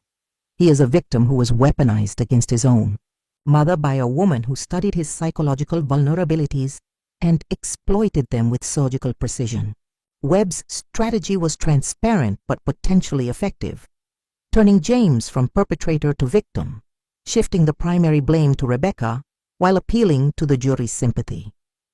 But as I listened to his words, I felt my anger grow rather than subside. Even though Rebecca had initially manipulated James, he had embraced the role of traitor with obvious enthusiasm. Webb continued, "You will hear evidence that Rebecca Chen spent months studying the Thompson family, identifying psychological and financial vulnerabilities, and then systematically manipulated James into believing his mother was in real danger from violent creditors. In his confused and terrifying mind, James genuinely believed he was saving his mother by creating a legal death that would protect her from physical threats. The narrative was skillful, but I knew it was completely false. The evidence showed that James had actively participated in the planning and had benefited financially from the scheme from the beginning. When it was time for my testimony, I felt my legs tremble as I walked to the witness chair. The courtroom dancers swore me in silently, and as I sat down, I could see James watching me intently, as if trying to send me telepathic messages to minimize my testimony. Rodriguez approached with professional kindness. "Miss Thompson, can you describe for the jury how you discovered you were officially dead?" I took a deep breath and began to relate the whole story, from Sarah's shocking phone call to my decision to return to Portland and confront James. As I spoke, I could see the jury's expressions shift from curiosity to shock and then to growing indignation. When I described my dramatic entrance into the funeral home and the reaction of 200 people seeing me rise from the dead, several jurors shook their heads in obvious disbelief. Rodriguez walked me through the most painful details of my testimony. How James had used intimate information about my grief to construct a narrative about my alleged instability. How he had manipulated my trust to gain access to my financial documents, and how he had planned to disappear with my fortune while leaving me legally dead and financially devastated. "Miss Thompson, during the months your son was planning this scheme, did you have any inklings about his true intentions?" The question forced me to confront my own naivety. Prosecutor Rodriguez, James was my son for 42 years. I had dedicated my entire life to protecting, educating, and supporting him. The possibility that he could betray me so fundamentally never, not once, crossed my mind. I trusted him completely, and he used that trust as a weapon against me. My words echoed throughout the courtroom, and I could see tears in the eyes of several people in the audience. The hardest part of my testimony was when Rodriguez asked me about the emotional impact of the betrayal. "Mrs. Thompson, can you describe how this experience affected your relationship with your family and your ability to trust those close to you?" The question opened a wound I had tried to keep closed. For 42 years, I believed I had raised a son who loved and respected me. Discovering that he had studied me for months like a predator studies its prey, cataloging my vulnerabilities to use against me, made me question every memory I have of our relationship. I no longer know when James was being genuine with me and when he was manipulating me for his own ends. This uncertainty has tainted not only my memories of him, but my ability to trust anyone close to me. My words broke at the end, and I needed a moment to compose myself before continuing. When Webb rose for cross-examination, his approach was as aggressive as I had anticipated. "Mrs. Thompson, isn't it true that you had expressed concerns about your mental capacity after your husband's death?" His question was an obvious attempt to validate James's narrative about my supposed instability. "Mr. Webb, expressing natural grief after losing my husband of 40 years is not evidence of mental instability. It is evidence of normal humanity." My response was firm, but Webb persisted. But you sought therapy, correct? And discussed feelings of confusion and loss of direction. Mr. Webb, seeking professional help during grief is a sign of mental health, not instability. And sharing these feelings with my son, whom I believe supported me, was an act of maternal vulnerability that he used to harm me. I felt my anger grow as Webb tried to transform my normal grief into evidence of mental incapacity. Webb changed tack and tried to make me appear vindictive. Miss Thompson, isn't it true that you rejected James's multiple attempts to explain and apologize? Her question took me by surprise. Mr. Webb, your client never genuinely apologized. His explanations were attempts to rewrite history to make himself the hero instead of the villain.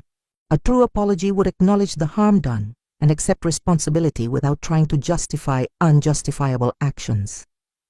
Webb pressed further. But you didn't visit your son in prison or accept his phone calls. Doesn't that demonstrate a lack of maternal compassion? The question infuriated me. Mr. Webb, maternal compassion doesn't mean allowing your son to continue manipulating you after committing serious crimes. Protecting me from further manipulation isn't a lack of love.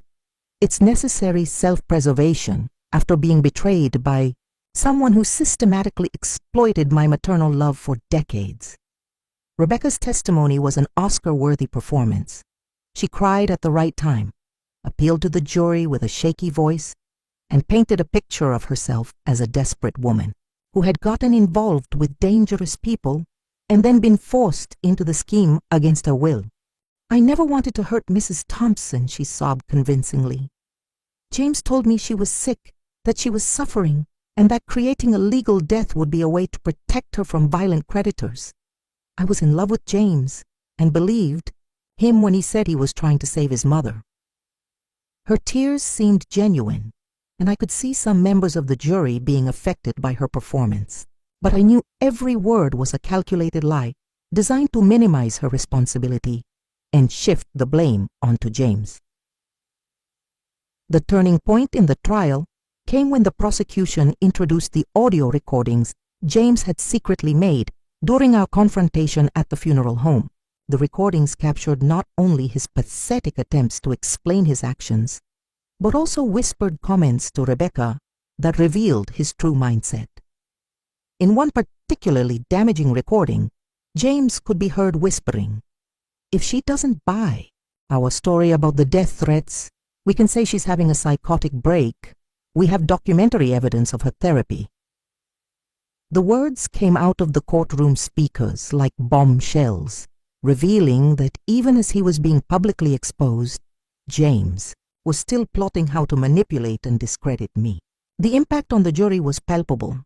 Expressions of disgust and outrage spread across their faces as they realized the level of calculated manipulation James had demonstrated even at the moment of his exposure.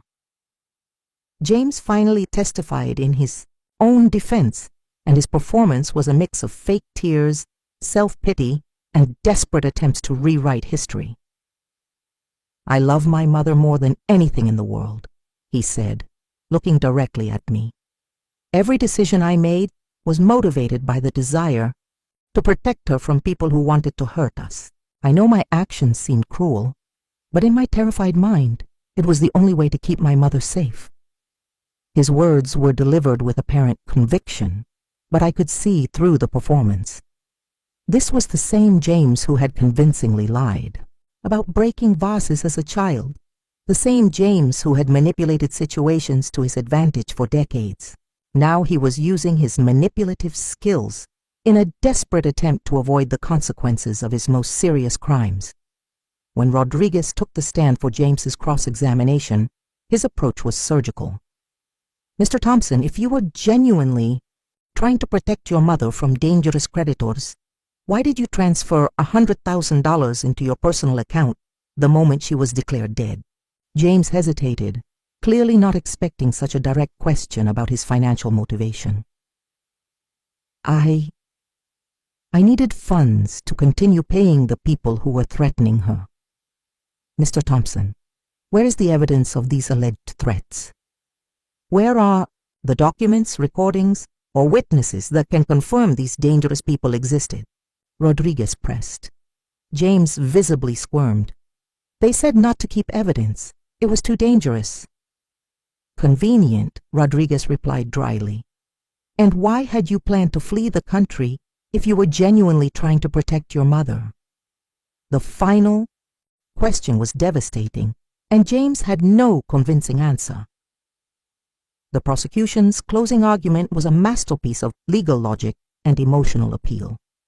Rodriguez systematically summarized all the evidence, the secret recordings, the financial documents, the established pattern of manipulation, and the complete lack of evidence supporting James's allegations of dangerous creditors. Ladies and gentlemen of the jury, James Thompson is not a victim of manipulation. He is a predator who spent over a year systematically planning how to rob and destroy his own mother. He studied her vulnerabilities, exploited her maternal trust, and orchestrated a scheme so cruel and thorough that he weaponized her natural grief. This is not a case of misjudgment or external manipulation. It is a case of premeditated family betrayal in the most fundamental form possible. His final words echoed through the courtroom. Margaret Thompson was murdered by her own son, not physically but legally, financially, and emotionally. That she survived and rose again does not diminish the gravity of the crime. It only demonstrates her extraordinary strength as a woman and a survivor. The jury retained. The trial went into deliberation at 2 o'clock on a dreary Friday in December. The weight of anticipation settled over the courtroom like a thick fog. Family members, journalists, and onlookers lingered in the hallway, forming small groups that whispered speculations about how long it would take to reach a verdict. Harold led me to a private room reserved for victims, where Dorothy and Linda waited with hot coffee and tense expressions. "Margaret, how are you feeling?" Linda asked, though my pallor and trembling hands already answered her question. "I feel as if the last 42 years of my life are on trial along with James," I replied honestly. "If the jury believes his performance, if they decide he was manipulated instead of being the manipulator, then everything I've been through, the public humiliation, the betrayal, the struggle to rebuild my identity, will have been for nothing." My words came out in a torrent of anxiety that had been pent up during weeks of preparation for this moment. Dorothy held my hand with a reassuring firmness. "Margaret, you saw the jury's expressions when they heard the recordings of James plotting to discredit you even during your confrontation at the funeral home. They saw through his crocodile tears and Rebecca's performance. The truth is powerful, and you told the truth with a courage that touched everyone in the courtroom." Her words offered some comfort, but the reality was that juries were unpredictable, and sometimes sympathy for a manipulated son could trump clear evidence of criminal premeditation. Harold confirmed my fears. "Margaret, I need to be honest with you. Despite the overwhelming evidence, cases involving family betrayal sometimes result in reduced sentences because juries have difficulty accepting that a son could be so calculating in destroying his own mother." Webb did a skillful job painting James as the victim of a professional manipulator. The hours passed slowly, each minute feeling like an eternity. At 4 in the afternoon, a court official announced that the jury had requested to review the audio recordings again, specifically James's whispers about creating a narrative of mental instability for me. The request gave me hope. It meant the jurors were focusing on the most damaging evidence against James the moment it revealed his true manipulative intentions. "That's a good sign," Harold murmured, but his expression remained tense. "They're being thorough, which usually favors the prosecution in cases with strong physical evidence." At 5 in the afternoon, another announcement. The jury wanted to review the financial chronology showing exactly when James had begun transferring money and liquidating assets after my official death. At 6 o'clock in the evening, when the December sun had completely disappeared, plunging Portland into the darkness of an Oregon winter, the court clerk made the announcement we were all waiting for. The jury has reached a verdict. The words echoed through the hallway like a gunshot, and immediately there was a rush of people returning to the courtroom. My heart began to pound so hard, I feared others might hear it. Dorothy and Linda flanked me as we walked back to the courtroom, their presence the only thing keeping me from fainting from anxiety. "No matter what happens, Margaret, you have already won," Dorothy whispered. "You exposed the truth, survived the most fundamental betrayal possible, and have become a symbol of female strength for women across the country. Nothing this jury says can take that away from you." The courtroom filled quickly, every seat filled with journalists, onlookers, and people who had followed my case through national media. The air was charged with electric tension, like moments before a violent storm. James sat at the defendant's table with an expression of genuine anxiety. For the first time since this whole nightmare began, he seemed truly terrified of the potential consequences of his actions. Rebecca remained impassive, her hands folded calmly on the table, as if the verdict couldn't touch her. But I could see the tense muscles in her neck that betrayed her apparent calm. They both knew they were facing decades in federal prison if convicted on all charges. Judge Harrison entered with his usual quiet authority and addressed the jury directly. "Ladies and gentlemen, I understand you have reached a verdict?" The jury foreman, a middle-aged man with a gray mustache who vaguely reminded me of Robert, stood with an official envelope in his hands. "Yes, Your Honor, we have." His voice was firm, but charged with the gravity of the moment. The judge instructed James and Rebecca to stand for the verdict, and I watched my son rise on visibly trembling legs. For a moment, my maternal instinct almost made me want to comfort him, but then I remembered the recordings where he planned to discredit me as mentally unstable, and my sympathy evaporated completely. In the matter of the state of Oregon versus James Thompson on the charge of first-degree document fraud, we find the defendant guilty. The jury foreman's words fell over the courtroom like stones in a pond, creating waves of murmurs and reactions. James literally staggered, having to brace himself against the table to keep from falling. On the charge of forgery of public documents, we find the defendant guilty. On the charge of conspiracy to commit inheritance fraud, we find the defendant guilty. On the charge of federal bank fraud, we find the defendant guilty. With each guilty verdict, I felt a complex mix of relief, sadness, and a strange sense of justice finally being served. My son, the man who had tried to erase me from existence, was being officially held accountable for his crimes. The charges against Rebecca followed the same pattern, guilty on all counts. But her reaction was dramatically different from James's. She remained completely impassive, as if the verdict were merely a minor inconvenience rather than a decades-long prison sentence. Her lack of emotional reaction was more terrifying than any dramatic emotional breakdown could have been, confirming that she truly was a professional sociopath for whom this was just another job gone wrong. James, in contrast, began to cry. Not the performative tears he had shed during his testimony, but genuine sobs of despair as the reality of the consequences finally sank into his narcissistic mind. Judge Harrison scheduled sentencing for 2 weeks later, explaining that he needed time to review pre-sentence reports and victim impact assessments. "Mr. Thompson and Miss Chen, you will remain held without bail until sentencing due to the severity of your crimes and the flight risk your actions demonstrate." As officers approached to take James back to jail, he turned one last time to look at me. This time, I didn't see resentment in his eyes. I saw genuine fear, and perhaps for the first time, a glimmer of what might have been real remorse.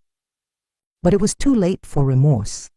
The choices had been made, the consequences were being enforced, and our relationship as mother and son had died the moment he decided to symbolically murder me for money.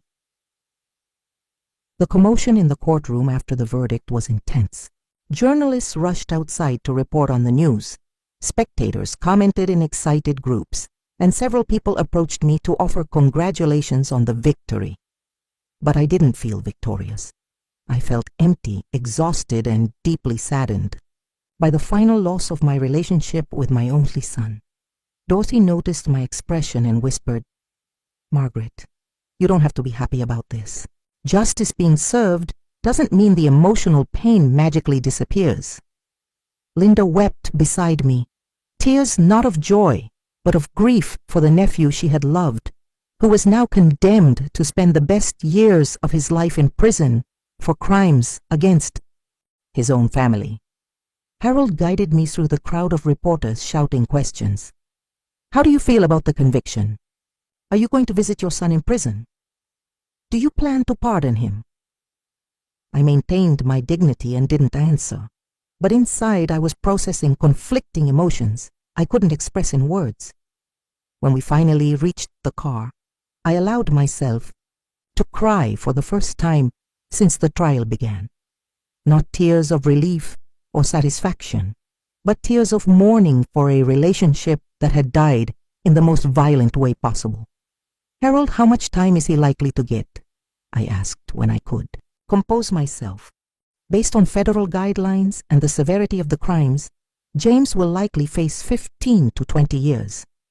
Rebecca, with her criminal history, will likely face 25 to 30. The numbers were staggering. My son would spend most of his middle years in prison. The drive home was silent, each of us lost in our own thoughts about what had just happened. Justice had been served, but the emotional toll was devastating. I had won my case, but lost my son forever. There was no celebration in sight, only the grim reality of rebuilding my life without the person who had been the center of it for 42 years. "Dorothy, do you think I did the right thing by testifying against him?" I asked as we reached my street. "Margaret, you did the only thing you could do. James made decisions that led him to this moment. You didn't put him in prison. Your own actions put him there. Testifying against him was an act of courage, not revenge." Her words were logical, but my maternal heart still carried complex guilt over the final outcome. The media had turned my sidewalk into a war zone again. News vans, reporters with cameras, and curious onlookers crowded around, waiting for an official statement on my feelings about the verdict. Harold suggested we make a brief statement to satisfy the media's curiosity and then request privacy. I stood at my own front door, flanked by Dorothy and Linda, and looked at the cameras that had documented every moment of my journey from victim to survivor. "Today, justice was served," I began, my voice stronger than I expected. "My son, James Thompson, and his accomplice, Rebecca Chen, were found guilty of serious crimes against my family. While I am pleased that the truth prevailed, there is no joy in watching your own son face decades in prison for trying to destroy you." I paused, choosing my next words carefully. "I want other families to learn from my experience. Financial betrayal by family members is becoming more common, especially against older women and widows. Trust your instincts, protect your financial records, and don't be afraid to question suspicious behavior, even from people you love. Love shouldn't be blind, and trust should be built through consistent actions, not just pretty words." My words were directed not only to the journalists, but to the thousands of women who had followed my story and might be facing similar manipulation in their own families. Finally, I want to thank the extraordinary people who supported me through this ordeal, especially Dorothy and Linda, who demonstrated that chosen family is sometimes more loyal than biological family. We entered the house and closed the door on the media circus outside. The silence was comforting after weeks of constant media attention and legal drama. We sat in my living room, the same room where I had planned my confrontation with James months earlier, and tried to process the magnitude of what had happened. "Margaret, how do you feel now that it's all over?" Linda asked gently. The question forced me to examine my real emotions rather than the diplomatic answers I had given reporters. "I feel free," I replied slowly, surprising myself with the honesty of my answer. For the first time in months, I don't have to worry about James plotting to harm me, manipulating my trust, or using my maternal love against me. It's a strange and sad freedom, but it is freedom. Dorothy nodded with deep understanding. "Margaret, you spent decades walking on eggshells around James, always worrying if you were being a good enough mother, always giving him the benefit of the doubt even when your instincts told you otherwise. Now you don't have to. You can live your life without worrying about constant manipulation." Her words made me realize something I hadn't articulated before, that my relationship with James had been toxic for years, maybe decades, but my maternal love had blinded me to the patterns of manipulation and exploitation. I think the most liberating part is realizing that I will never again have to question whether someone who claims to love me is actually planning to harm me. James showed me the worst of human betrayal, but he also showed me my own strength to survive and thrive afterward. As the evening wore on and the news vans finally dispersed, we sat in silent contemplation of how our lives had irreversibly changed. I had begun this nightmare as Margaret Thompson, devoted mother and successful businesswoman. Now I was Margaret Thompson, national survivor of family fraud and symbol of female resilience. The transformation had cost me my relationship with my only child, but it had given me something I never knew I needed: absolute knowledge of my own inner strength and a chosen family of women who had proven their loyalty through actions, not just words. "Dorothy, Linda, do you realize that James inadvertently gave me a gift?" I asked, sharing an insight that had been building for weeks. "He forced me to discover who I truly am by stripping away all illusions about those closest to me. And I discovered that I am far stronger than either of us imagined. 6 months after the trial, I sit on my newly renovated porch, surveying the garden I completely replanted after deciding I needed a fresh start in every aspect of my life. The roses James planted for Mother's Day 5 years ago have been replaced by lavender and sunflowers, flowers I chose not out of nostalgia or family memories, but simply because they bring me pure joy when I see them bloom. The process of rebuilding my legal identity took a full 8 months, just as Harold had predicted. Every document James had tainted with his forgery had to be corrected. Every institution he had deceived had to be notified of the truth, and every aspect of my bureaucratic existence had to be resurrected. But unlike his attempt to symbolically kill me, my legal resurrection allowed me to be reborn as a stronger, wiser version of Margaret Thompson. James was sentenced to 18 years in federal prison with no possibility of parole for the first 12 years.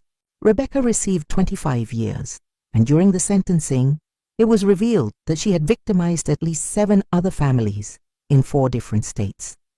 Judge Harrison described James's crime as one of the most calculated and cruel family betrayals I have witnessed in 3 decades of serving on the bench, and used the case as an example of why family frauds should receive harsher sentences.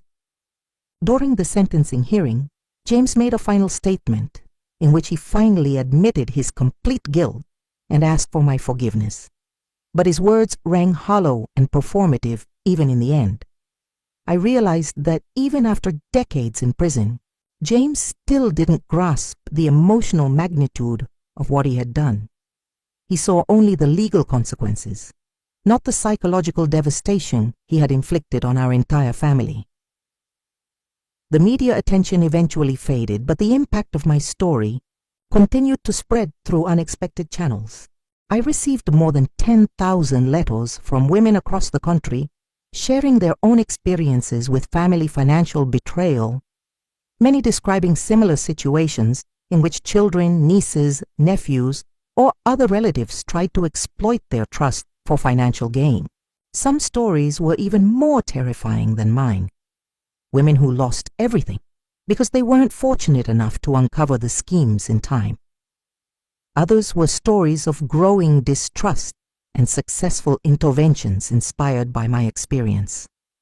I began personally responding to each letter, transforming my living room into a sort of informal support center for victims of family fraud. Dorothy joked that I had unintentionally become a national consultant on family betrayal, but the truth is that helping other women gave me a sense of purpose that had been missing since Robert's death. Dorothy moved permanently into the guest house on my property, and our unlikely friendship blossomed into a lifelong partnership neither of us had anticipated. We discovered we shared not only experiences of betrayal, but also a sense of humor, a love of gardening, and a fierce determination not to let manipulative men define the rest of our lives. Linda visits us every weekend, and the three of us have created a sort of chosen family, more loyal, honest, and supportive than many biological families. Our Friday nights are filled with wine, honest conversations, and laughter I didn't know was still possible after so much betrayal and pain. It's ironic that James tried to isolate and destroy me, but instead, inadvertently, connected me with women who have become my true sisters in a sense that goes beyond blood or law. My real estate business not only survived the scandal, it thrived in unexpected ways. My reputation as a woman who survived the most fundamental betrayal possible and emerged stronger attracted a whole new clientele: divorced women, widows, and others who had faced their own betrayals and needed someone who understood the importance of rebuilding independent lives. I developed a specialty in helping older women protect their assets through legal structures that make it nearly impossible for predatory family members to exploit their trust. It's rewarding to use my horrific experience to prevent other women from going through what I went through, and I've discovered I have a natural talent for spotting warning signs of family manipulation that many people miss. The process of forgiving James was long and complicated, more like peeling an onion than a singular moment of absolution. I haven't visited him in prison or responded to his occasional letters, but I also no longer carry the burning anger that consumed me in those early days. Months after discovering his betrayal, Pastor Williams helped me understand that forgiveness doesn't mean reconciliation or forgetting. It means releasing the anger that was hurting me more than it was hurting James. Margaret, he explained during one of our counseling sessions, forgiving James is a gift you give to yourself, not to him. It's a choice not to allow his betrayal to continue to control your emotional life. Through intensive therapy and much spiritual work, I've reached a place where I can wish James peace in prison without wanting him back in my life. The most surprising aspect of my journey has been discovering skills and interests I never had to possess.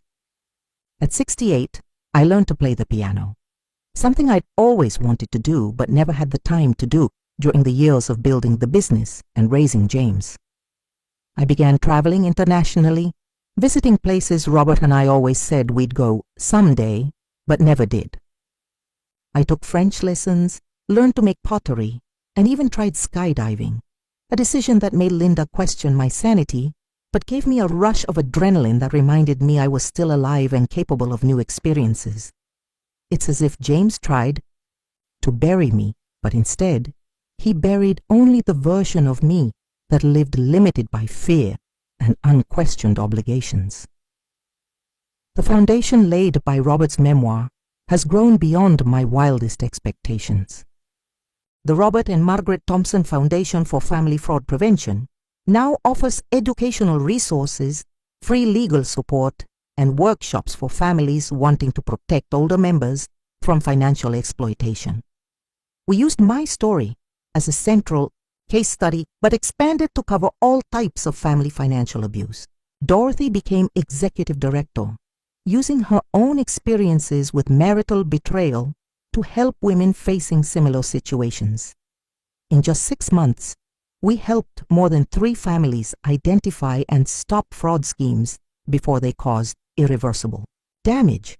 It's deeply satisfying to know that my worst nightmare is being transformed into protection for others. My relationship with money fundamentally changed after nearly losing everything to James. Before, I saw my fortune as security and a legacy for my son. Now, I see it as a responsibility and a tool for positive impact.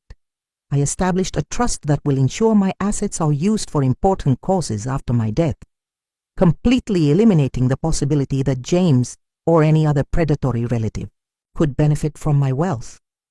It's liberating to know that my money will serve noble purposes rather than greed or food manipulation.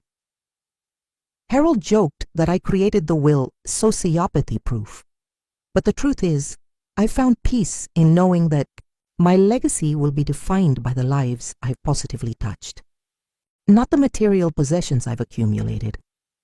Therapy has become a regular part of my routine, not because I'm broken or traumatized, but because I found value in having a safe space to process the complexities of my new life.